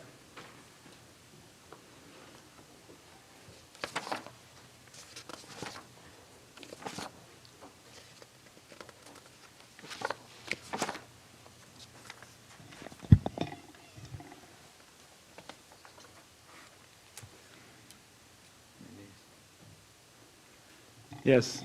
Thank you, Mayor and City Council. This item is to consider an update to the city's Traffic Mitigation Fee Program, or TMF. Go the right way here. The TMF program is relatively simple in concept, but requires a rather complex process and series of calculations to determine the fees. I'll now attempt to summarize that process for you. The TMF is a developer impact fee in accordance with California Government Code, which provides a mechanism for establishing such fees for the City Council to collect funds from development projects. TMF funds are used towards the cost of transportation improvements that vehicles from new developments will benefit from. It is essentially a fair share contribution from developments based on the number of vehicle trips added to the traffic circulation system when the development occurs. California Code requires a study to establish and verify a nexus between the need for a fee, in this case the cost of transportation improvements, and how the fee is determined and who is to pay the fee. Camarillo's TMF was established by Ordinance Number 696 in 1989 and added to the Camarillo Municipal Code as Chapter 11.68, Traffic Impact Mitigation Fees. The TMF is updated every 5 to 10 years or so to reflect a revised list of projects, removing those projects completed, any changes in need of projects, and projects added. An updated status of development projects, including the type and amount of development projected in the future based on remaining parcels that are zoned for development, and the traffic model is verified and updated as necessary. Future projections are visited, and that's currently projected to 2030, which matches our general plan future year horizon. The TMF was last updated in 2012 based on an updated traffic forecast model and remaining land areas zoned for development at that time, resulting in Resolution Number 2012-23, which includes an updated Exhibit A Traffic Circulation Improvement Plan with project costs, including the portions to be funded by TMF. Also included was the traffic mitigation fee district boundaries, and our TMF for many years has been based on 3 geographical districts with different fees determined for developments based on their location relative to the location of the proposed transportation improvement projects within each district. The updated fees are included in the resolution, which also provides for annual updates to the fees based on the Engineering News Report Construction Cost Index. Those are updated each April based on that index. The current TMF update report prepared by the city's consultant Iteris with the nexus study and fee calculation dated March 8, 2021 has been provided to City Council and is attached to the staff report. It includes an updated traffic circulation improvement plan, updated remaining land areas zoned for development, and fee calculations based on the existing 3 districts and also a citywide fee structure for each development type. The current update also maintains the future year horizon of 2030, again, matching the general plan future year horizon. This map of current vacant parcels shows where the different zoning categories for future land development projects are located. Note that a large amount of remaining land areas zoned for development are generally located along the citywide transportation corridor of the 101 freeway and adjacent feeder arterial roads. Proposed revisions to the 2012 Exhibit A Traffic Circulation Improvement Plan include the removal of completed projects and removal of several projects that have been determined not to be necessary. So going down the list, we have project number 1, Central Interchange, is to be kept on the plan. Project number 2, Springville North, was the Springville extension of Springville Drive and the interchange, and that project has been completed, so is proposed to be removed from the list. Valley Vista left turns is the next project, and this at one point was determined to be necessary to provide dedicated left turns at Valley Vista at Encino and Vista Del Mar, and this is one of the items that has more recently been reviewed as far as is it still needed, and the analysis shows that there isn't a need for that project, so the proposal is to remove that. The next one is to widen Las Posas at Ponderosa to provide northbound left turns, and that project is determined to be still needed, and so that'll be kept on the list. And that's at the western or the northern? Thank you. Western Ponderosa, yes, northbound Las Posas to westbound West Ponderosa. And then northbound Las Posas at Daly, the plan currently has to widen there to provide northbound dual left turns from northbound Las Posas to westbound Daly. And this was included in the list back when the Springville development was planned to have Daly extend all the way through into the development. Now that that situation has changed and Daly Drive is essentially a cul-de-sac now, west of Las Posas, there is no need for this additional left turn movement there at that intersection, so that is proposed to be removed.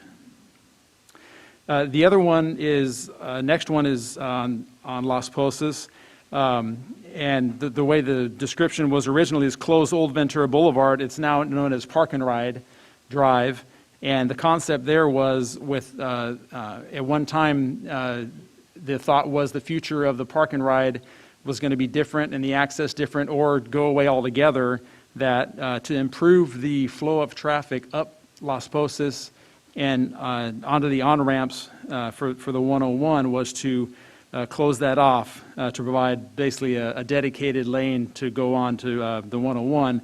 So under current conditions, with that Park and Ride still there and will be there, that the analysis is showing that this project is not needed anymore and is proposed to be removed. Project 7, widen Las Posas to 6 lanes between Ventura Boulevard and Pleasant Valley. That is still in the plan as far as needed in the future, so that's being kept on the list. Next one, Project 8, this is widening Daly, and this is on the approach to Arneal to provide a continuous left turn lane between Mobile and Arneal. And that also has most recently, we've reanalyzed that and determined that there is not a need for that dedicated left turn lane there. So that is being proposed to be removed. Project number 9, widen Lewis Road from the 101 to Upland to 4 lanes. including median and landscaping. At one time, this was on the forecast for possible needed project. That's since now being recommended to be removed. There really isn't a need from a congestion or a level of service standpoint. And this is also State Highway 34, Caltrans jurisdiction. And the thinking there is that that would be Caltrans' responsibility to take the lead on any type of widening project needed at that location. So proposal is to remove that from the list. Project number 10, at one time the projected traffic volumes were showing the likely need for a dual left turn if you're coming down Upland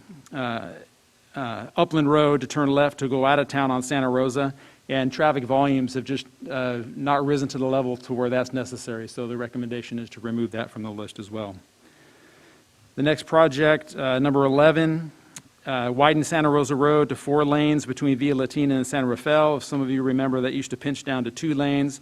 That has since been completed. That project is complete. It's been widened, so that will come off the list. The next one also has been completed at Adolfo Road and Santa Rosa Road to provide dual right turns and dual left turns for eastbound Adolfo. So that project has been accomplished as well. Next is the Santa Rosa interchange, as it's called in its current list, and the proposal is to keep that, and in the next list we'll see it's been restructured to better clarify the location and the actual projects there. So those are identified to remain on the list. The next project, 14, was a new sidewalk on the west side of Flynn Road between Adolfo and Calle Tesoro. This one also has been completed some time ago and can be removed from the list. Item 15 listed 3 intersections for future traffic signals. And the first location, Arneal and Dunnigan, has been completed. A new traffic signal installed there, so that would come off the list. The other 2 locations, we've recently analyzed those. And again, projected traffic volumes in the past, it haven't materialized to the point where now under current analysis, new signals are not warranted there now, and we don't foresee that in the future either needed at those locations on Daly at Lantana and Mobile. So the proposal is to remove those from the list. And then the last item we call citywide, and that's funds that would go towards our pavement overlay and resurfacing projects to extend the life of the city streets. And that's being proposed to keep on the list. So I could pause there if there's any specific questions on any of those, or we can come back to them. Mr. Kildee. Yeah, Dave, on the traffic circulation improvement plan that you just went over, are there any add-ons that A, you may not be aware of, or B, we might look to them in the future? Well, yes, you actually are. That's a good segue into the next slide. So that was the All right. That was the proposed modifications to the list that's on the existing resolution for the TMF. And so moving into that, to answer your question, we'll just move into the next Let me ask if anybody section. else Oh, had I'm any sorry. questions. Okay, fine. Okay, sorry about that. So yes, this is the proposed list of projects, and exactly, this reflects those items that projects have been removed, that have either been completed or determined to not be necessary at this point, and then some additional projects added here. So I'll go over those. Thank you. Relatively quickly here. So yeah, the first 3 are ones that we're keeping: Central Interchange, the left turns at Las Postas northbound onto Ponderosa, the widen Las Postas to 6 lanes. Project number 4 is a newly added for 101 northbound auxiliary freeway lanes. And the next one, Project 5, is a new project, the expansion of the Las Postas Park and Ride to fully utilize the vacant land there just to the east of the existing parking lot.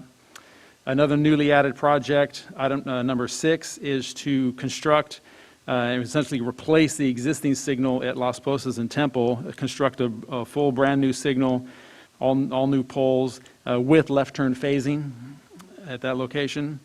The next 2, 7 and 8, are the rework, essentially separating out the projects it's more at Pleasant Valley Road. It used to be Santa Rosa Road interchange. This is actually on the southbound side of the bridge over the 101, so it's really the Pleasant Valley interchange with the 101 there for on and off ramp projects, or we're keeping those on the list. And then a few more added projects. Number 9, the Pleasant Valley Road bike lanes project. Number 10, Springville Bike Path Project. Number 11, Central Avenue bike lanes. And number 12, the Metrolink undercrossing being added to the TMF with this update. And then keeping the, number 13, the citywide for citywide pavement projects, overlay and slurry. So that is the proposed list. Let me catch up with my notes here. And that all totaling, the portion of those project costs total, that would be funded by the TMF totaling $42,370,000. So based on the vacant parcels to be developed and the proposed traffic circulation improvement plan, an updated nexus study and fee calculation has been completed. The total cost of the projects listed to be funded with traffic mediation fees is $42,370,000, and the current total available TMF fund balance, that is from prior developer payments, is just over $11 million. Therefore, the updated fee calculation is based on generating the remaining $31,370,000. The nexus to determine the fees is based on the following items: the projected development of vacant parcels, the projected growth in vehicle trips due to that development, a traffic model linking new vehicle trips to the improvement projects, which then can generate the maximum cost per new vehicle trip to generate the $31,370,000. And then that maximum per trip amount is applied to each of the land use categories and multiplied by the trip generation rates for each category. And that generates the maximum fees based on the projected growth in land uses, and that all adds up to $39,097,847. Since that's higher than the required $31,370,000, a lowering of the proposed fees by a proportional percentage is applied to end up with the fees at the level to generate that $31,370,000. Next is a summary table. These are all included in the staff report also. And this summary table compares the proposed fees for the 3-district and citywide models alongside the current fees. Most of the proposed fees are lower than or nearly the same as the current fees. You'll notice the commercial fee is quite a bit higher due to having the highest trip generation rate of all the land use categories, along with the fact that a large portion of the vacant land yet to be developed is zoned commercial.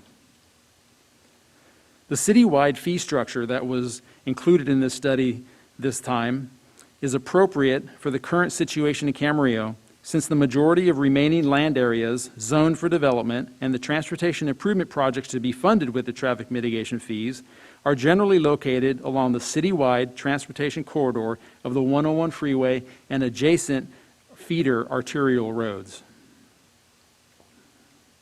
This proposed update to the TMF program was considered by the Transportation and Infrastructure Committee on April 5th, 2021, with a recommendation for tonight's public hearing before the full council.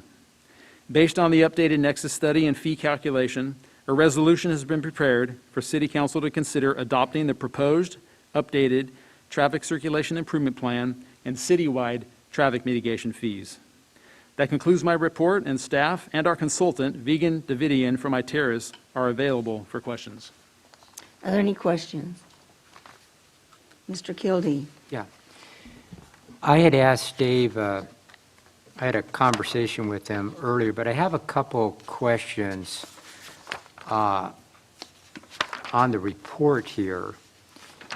And one of my questions, I'm not asking everybody to do this, but it's on page 23 of the report. You don't necessarily have to go there, but my question is, Dave, we'll take project number 1. It's a Central Avenue interchange and construct a new interchange.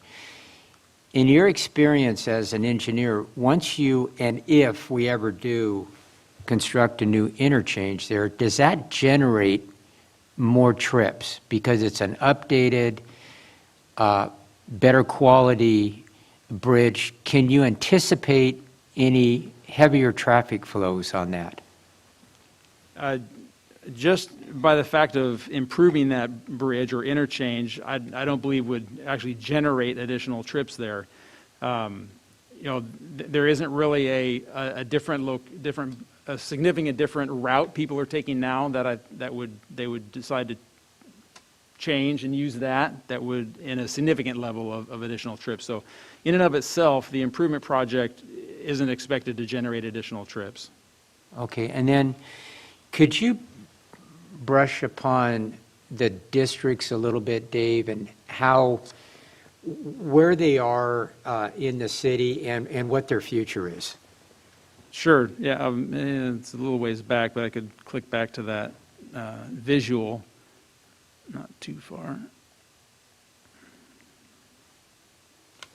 And the TMF, Camarillo's TMF has, for quite a few years, been set up with this district approach, largely because of the amount of land that was to be developed and the mix of development types in the different geographical areas at that time, as Camarillo was really going through the heavy development periods. So, and there was, a number of the projects were specific to those areas that there was reason to apply a fee differently in an area that had more direct use or benefit from a certain project. So that's where the 3 districts came about.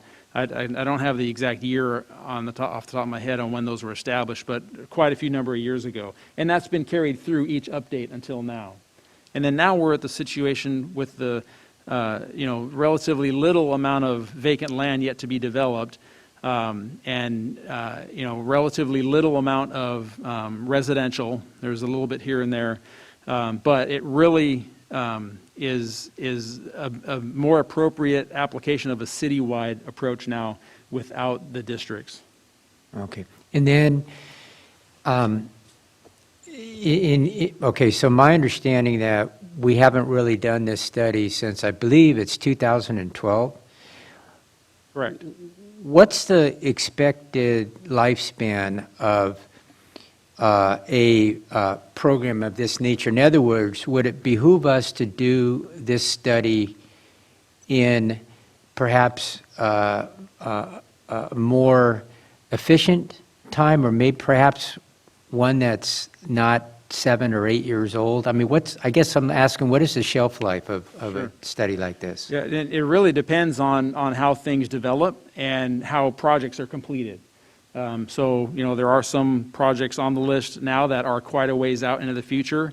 There are several projects that we are, and one of the elements here is to update that list to be able to utilize the existing $11 million on, say, for instance, that traffic signal at Las Posas and Temple. We're ready to get started on that right away. It's programmed to use this funding, but we can't start that yet until this list is updated formally by resolution. So it's a combination of if a number of projects have been completed and they would come off the list, and then also with any significant changes in the development landscape for development projects yet to come, that possibly an update to the TMF in 5 years would make more sense. It's really a continual monitoring as time goes on, and then the decision to prepare an update when necessary, really. So there's not a set time period. Mm-hmm. We wouldn't do it every year, of course. It's a substantial undertaking to get this done.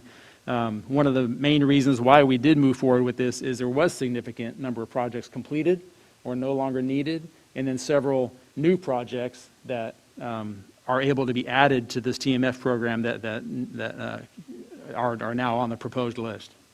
Okay. I do have a question for the consultant, but I can wait until everybody else asks their questions. Or Now, ask your questions, and then we'll go on to the next person. may I ask it to the consultant? Certainly. He's right there. Good afternoon. My name is Vigan. Pull the mic right up. Oh, I'm sorry. I thought normally my voice carries quite a bit. Vigan Davidian with iTerrace. I was the principal in charge for the project. My question, to the best of your abilities and knowledge, are you comfortable with the calculations that we have here? And I ask that question because I know that it's in everybody's interest to get this as accurate as possible. So I'm sure you've done this several different times.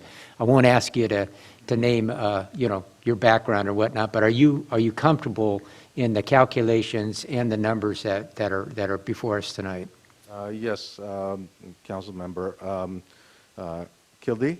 Yes, sir. Yes, I am very comfortable with it. My staff and I have been working on this for quite a while. I don't remember how long, but we've gone through several iterations of the process, and I'm very comfortable with the technical basis for it. As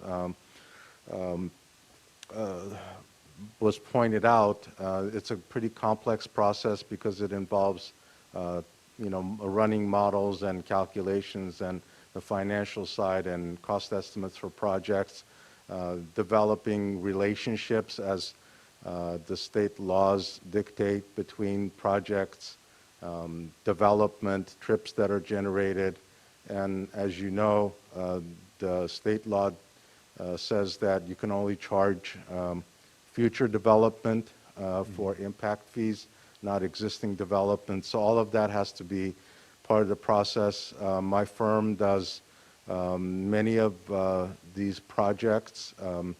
I would say about 2 to 3 a year as they, become necessary as various cities apply this. The process pretty much is the same everywhere, with some differences. Of course, the fees that are calculated by law are the maximum you can charge. You have the authority as a council to charge anything less than that, but you cannot charge more than that. The process is complex, but it's relatively intuitive because you're looking to finance a set of projects in the future that with a finite dollar amount, and then you have a number of trips that you're expecting to be developed or projected between existing and future. And the balance is simply divided, the cost is divided by the total difference in trips, and then there's a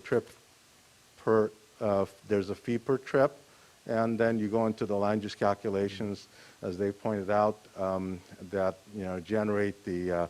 So there's a lot of checks and balances. There's a lot of cross checks, as you probably saw in the report and the appendices, to make sure that the calculations match, the land uses are appropriately applied, all the categories are figured into. As you notice, there's also certain land uses that are exempt from the fees, so obviously the fees are charged only to those that are not. So to make a long story short, the process is fairly set, but again, it's different from city to city for minor differences, but we've been through the process many times, and especially we have worked on this project for the city for a while now, and we feel very comfortable. I think the report and the numbers went through several iterations of updates due to certain things being included first, and then also modifications. I guess to make a long story short, we're feeling very comfortable about the calculations of the process. And if I may add, and the fees are very comparable to other cities. If I may ask you, since you're here, is there an average about when cities update this, or is it just is there any number out there that's there, or does it kind of all over the place? Well, the 5 to 10 is pretty much a norm. Some cities let it slide more than 10. Mm-hmm. Of course, it depends on whether the cities have additional sources of funding that they apply. And a lot of times what happens is that they do get external funding. For example, cities in Los Angeles and Orange County and other counties in Southern California that do have local funding measures. Unlike Ventura County, the cities do get other funding sources, which typically helps them quite a bit. That's not the case here, so if you had that, you would have had probably another item that said, okay, this is the balance from last year, and this is what we're going to get from the county or VCTC, and that'll help us, and this is the balance that needs to be paid by additional development. So, basically, some cities don't need to do it, that they have the funding from other sources, and they don't do it. I know cities that haven't done it in maybe 15, 20 years. But most cities do come back to it 5 to 10 years again. It depends on how mature the city is. Some cities that are more mature and there's no additional development, there's no need for it. And if there's projects that need to be implemented there, obviously they have to rely on other sources. Thank you, I appreciate it. That's all I have, Your Honor. Mr. Tremblay. Thank you, Madam Mayor. Two questions. The first one's for Mr. Klotzel and the second's for our consultant. Dave, I'm looking at big page 60, which is Exhibit A, the proposed traffic circulation improvement plan. So am I correct in thinking that if a project is not on this list, it may not be funded with traffic mitigation fees? Am I correct? That's correct. Okay, and my second question is for the consultant. The traffic mitigation fees statutorily are governed through Government Code Section 66,000 at SEC. Let me reframe the question that Mr. Kildee asked you. Let's start over again. Are the amounts in the Nexus report, are they consistent in all respects, in your opinion, with the statutory requirements in the Government Code relative to traffic mitigation fees?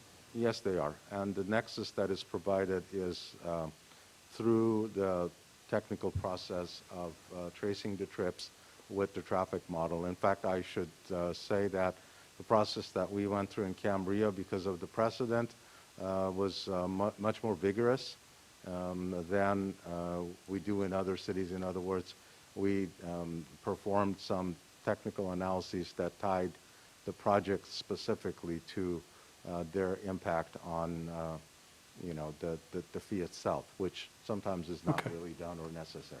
All right. I'm not sure you said vigorous or rigorous, but I think you got to the same place with either term. Yeah, the robust is probably. Well, there we go. We can agree on that one. All right. Thank you. Thank you, Madam Mayor. Mr. Mulchay.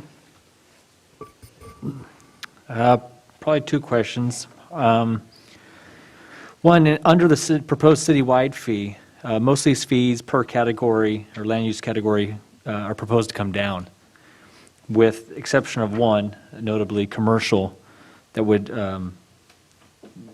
rise rather significantly from the current fee per 1,000 square feet. Is there here are my two questions. They're kind of the same question in a way. One, this is based on current vacant land use or vacant land and its current zoning.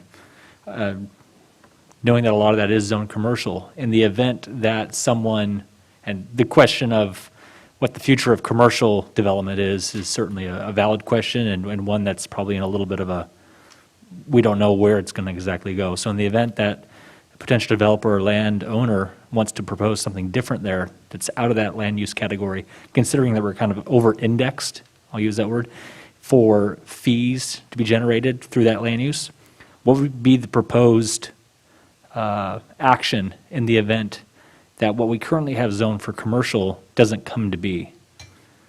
Well, I would imagine that would have to go back, obviously, for rezoning through the proper channels. Once the approvals are obtained, then you probably have two courses of action. One is to apply the other fees to it. If it's converted to a residential development, to apply the residential development fees, or through additional calculations, which would require more studies to kind of rebalance the process. So, but the easiest way would be to just apply, once the project goes through its approvals and the zone is changed, to apply basically whatever the new zone rates are in the impact fee, which, would have some sort of an impact on the total, obviously. It may, generate more or may generate less, but it, would actually apply to the right land use category. It would be a detrimental impact. I mean, technically, if something over by the Home Depot in the west end of Camarillo were not to be developed as commercial, it would have a detrimental impact on, say, the anticipated redoing of the Temple intersection light. So, Yeah, there's a lot my only, I don't have an answer for my question. I mean, you pretty much provided the answer. There's a lot of assumptions that go Right. into the process, including starting from, the overall citywide, travel patterns and the trips. So it would change the balance if, for example, your projections are altered for the future. But I don't have a precise answer to whether that would generate more funds or less funds. But, there's a recourse for that, probably. If I could add on to that Sure. too, and just to clarify that, you're exactly correct in that for the proposed future total dollar amount to be generated, if less commercial is developed and something else is, then yes, there would be a difference, a lower amount total, right? And that's for future, and which again, it's a projected, we're not too sure when that, we don't put any time into when that could come in, and it will not affect the projects that are currently in our CIP for TMF funding to utilize that 11 million that's in the fund right now. So with this updated list of projects, we can move those immediate project, there's 4 of them in next fiscal year, and then a couple more in the continuing. So we have at least 2 or 3 years of projects that we can utilize that 11 million. And so then that's where the clock starts ticking on a determination on when's the next best time to update this. And if there is a significant change to say a big chunk of the commercial gets rezoned to something else, then that could likely be the trigger that says, okay, let's reanalyze the TMF program and see if it warrants a change to the rates and the fees based on now our understanding of what's left to be developed. Okay. Thank you. Any other questions? Okay, this is an advertised public hearing. I'll open the public hearing. I have no cards. I don't see any members of the public here, but is there anyone here who would like to speak to us on this item? Seeing no one come forward, I will ask the Zoom audience if there's anyone who would like to speak to us on this item. Please raise your hand now. The city clerk sees no one raising their hand. I will close the public hearing and put it out to the council. Your Honor, Mr. I'd like to Kildee. make a motion that we said suggested action is to adopt a resolution modifying the traffic circulation improvement plan, traffic mitigation fee district, and traffic mitigation fee, and also make a comment thanking the staff for their diligent work, and also the consultant as well. Is there a second? I'll second. There's a motion and a second. Please vote.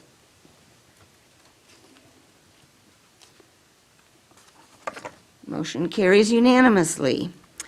So I think the only thing left on the agenda is comments. New business, oral communication, informational items which do not require action. Mr. City Manager, Mayor, I have no comments at this time. Mr. City Attorney, I have no comments tonight. okay, Ms. Santangelo.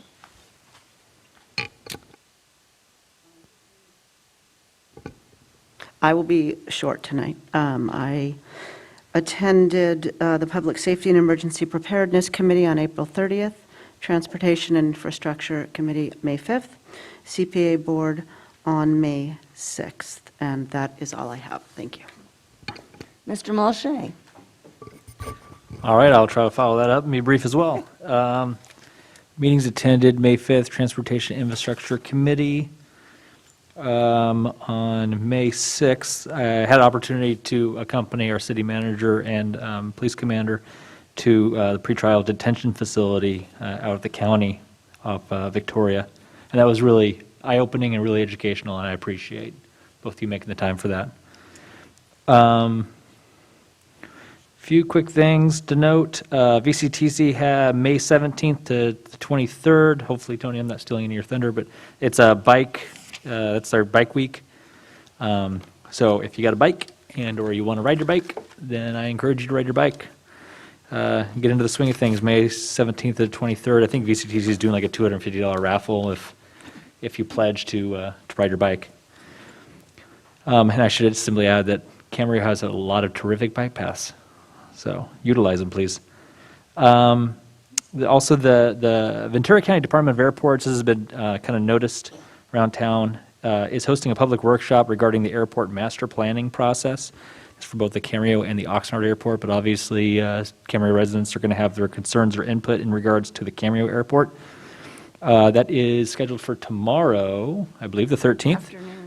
In the afternoon. Tony probably has, I didn't write down the specific time. I think it's like 1:32. But it's going to be held via Zoom. So anyone? Here it is. Yeah, okay, all right. I'll just read the ad.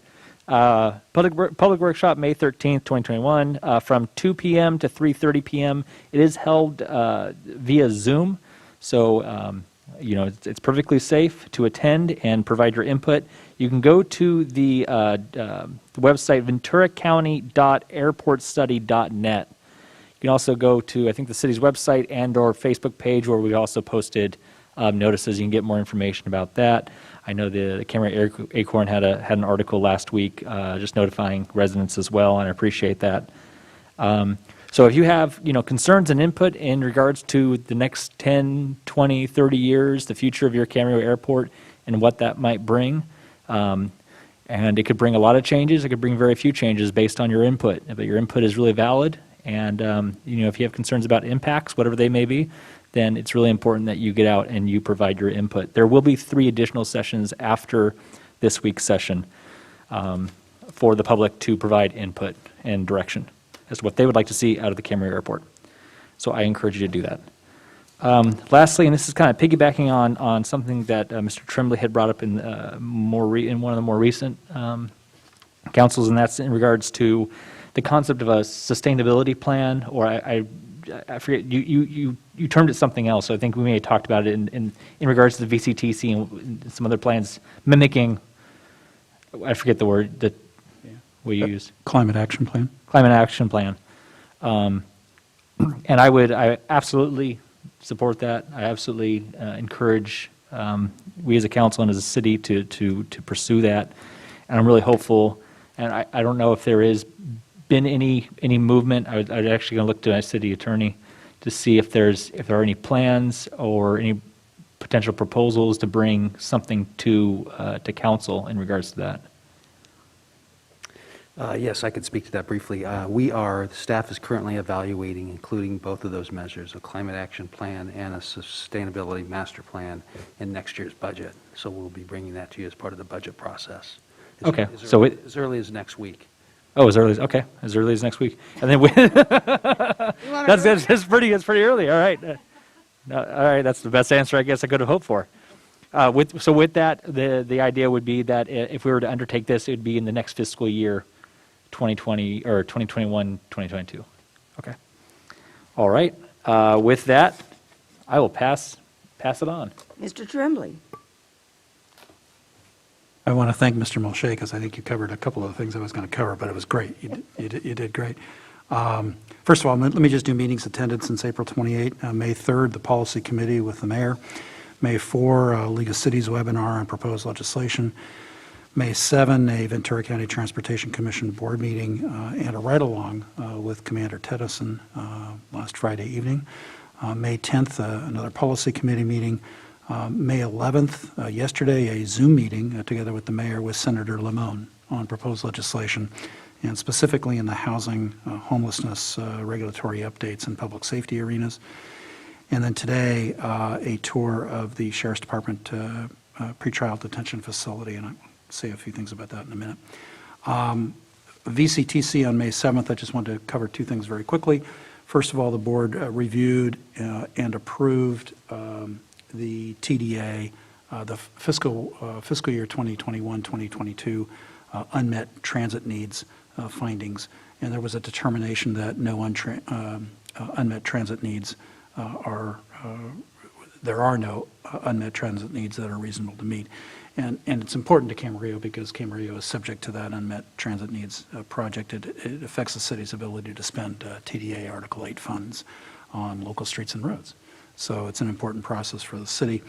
And then also the VCTC board received a presentation on the status of the transit integration and efficiency study, which is seeking to improve all of the Ventura County public transit network and all the cooperation between transit operators. And that study will be going over the next 12 to 18 months, and it's a significant study.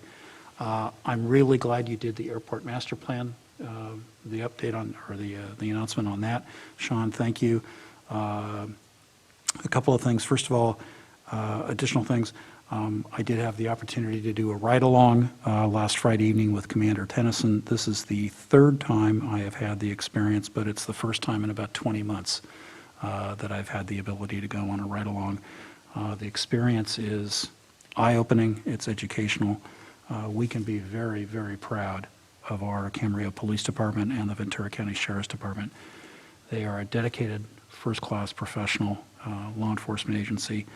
I come from the viewpoint that public safety is the city's #1 priority, and I think that the city is very fortunate to receive a very high-quality level of law enforcement services from the Sheriff's Department. So I really appreciated being able to do that. And that actually segues into something that you spoke about a few minutes ago. We're on the same wavelength tonight, I think.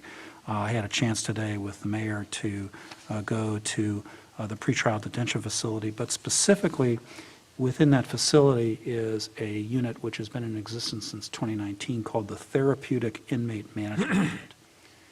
This is a success story for the Sheriff's Department. It is a big deal, and it is being recognized as a model. In fact, there will be a presentation on this concept at I believe, a national conference, if I'm not mistaken, in Arizona soon. But basically, what the Sheriff's Department did is in 2019, it created this, what they call a TMU, as a means to address the many needs of mentally ill individuals who have been incarcerated. And one of the things that really struck me is when you have within the jail, you typically have, of course, a rotating population of inmates, but then you also have a rotating population of deputies and SSTs at any one time. But in this unit, these are deputies and SSTs that are there consistently on a day-in, day-out basis. They do not rotate. They stay within that unit. And they also undergo advanced CIT training specific to mental health issues and crisis intervention. And that enables them to work with the specific population, so there isn't the people going back and forth, and they can really work with these folks. And they have, since the creation of the TMU, the Detention Services Division has seen a significant decrease in use of force incidents and fewer incidents of inmates expressing suicidal ideations within that mentally ill population. So this is a really good project, and I wanted to go on about it a little bit longer than you did, John, because I think it's extremely well done. And that's it for me. Thank you. Mr. Kildee. Yeah, okay, so meetings attended, a VRSD regular and special meeting, and also a special meeting May 11th. I have maybe an update, if I could, maybe with Mr. Klotzel. The project that's going on Las Posas and Daily Drive, is that proceeding to the the level and the timeline? Yes, it's been proceeding as expected according to schedule. And I'm not sure if it was a part of a previous report, but obviously we've cut down the majority of the large pine trees as a part of the planned project. There were several trees that needed to remain. One of the trees contained a nesting raven nest with young ravens that are being monitored, and we need to wait until they fledge and fly the nest before those additional trees can be removed. But the contractor's continuing to work in the areas that they can, and it's proceeding according to schedule. Okay, I was going to ask any question, but I don't know if anybody, well, Mr. Vaca's there, but the Planning Commission did approve the Steve Thomas project there. Is there any update on how, where we are in that project? Maybe Mr. Vaca would have an, if you wouldn't mind. I'm referring, I believe it was a lot split and several other. Yes, there was a lot split. There's an anticipation for reuse of the former mini dealership by Tesla. Cities approved zoning clearances for them to go in and occupy the space, to repurpose the interior, to restripe the parking lot, and to just do some paint touch-up on the existing color accents that exist on the former mini dealership. There's a yellow, red, and green stripe that'll be painted out to match the field color of the building. Okay, thank you. One other thing, also, I was curious as to whether or not staff was going to get back to the council about the proposed merger of the Camarillo and Oxnard Chamber of Commerce. And if so, perhaps a report about where we are on that and what the future beholds. I'm not asking for necessarily an answer now, but just some information at the appropriate time. That'd be good. Okay. Lastly, if you would indulge me, I would like to see if we could adjourn the meeting in the honor of Steve Gearjets. And Steve Gearjets was a developer in town. He developed several, I would say, infill projects, and we probably have driven by his projects, if you go down Las Postas, probably 100 times and not even knowing who did them and how. But Steve always built a really high-quality house. And Steve could live anywhere, and he chose to live in Camarillo because he really liked living here. He was always very impressed with our staff here. He'd have other projects in other cities, but he always said our staff was very amenable, professional, and somewhat easy to work with for the most part. And Steve's houses he built were extremely high quality, and I've been kind of watching them for several years. Very few of them ever come on the market, and when they do, they get sold really quickly. And just a really good guy. We had a relatively close personal relationship, and I would ask him, oftentimes call him for his expertise in the building industry, and he was always very much available to answer my questions. And he died, very, well, it wasn't very long, and it was very untimely.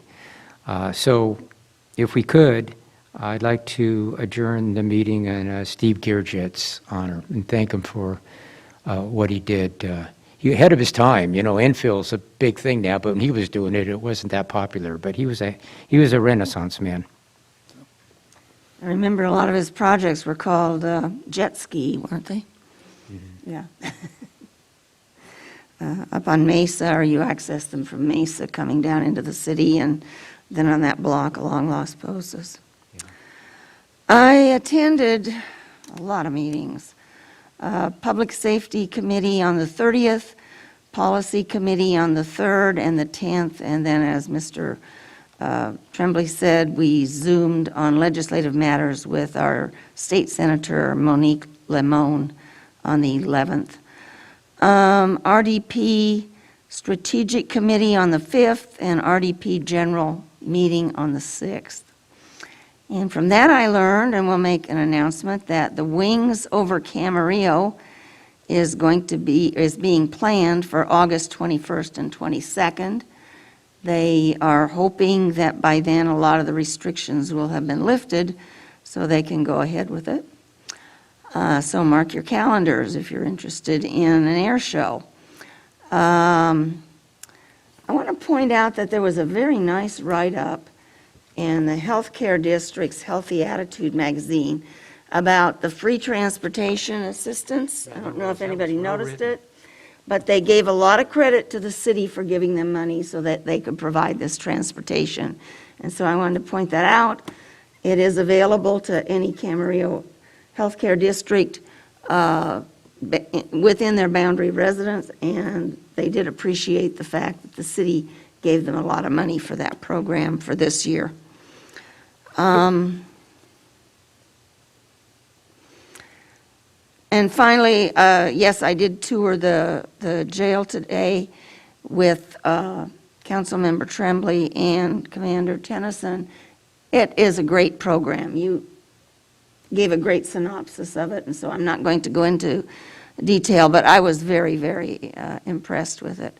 And I have to tell, one other meeting I attended this afternoon, and that was a Contract Cities Legislative Committee meeting.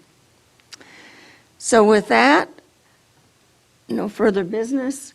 We will adjourn in the memory of Steve Gearjets.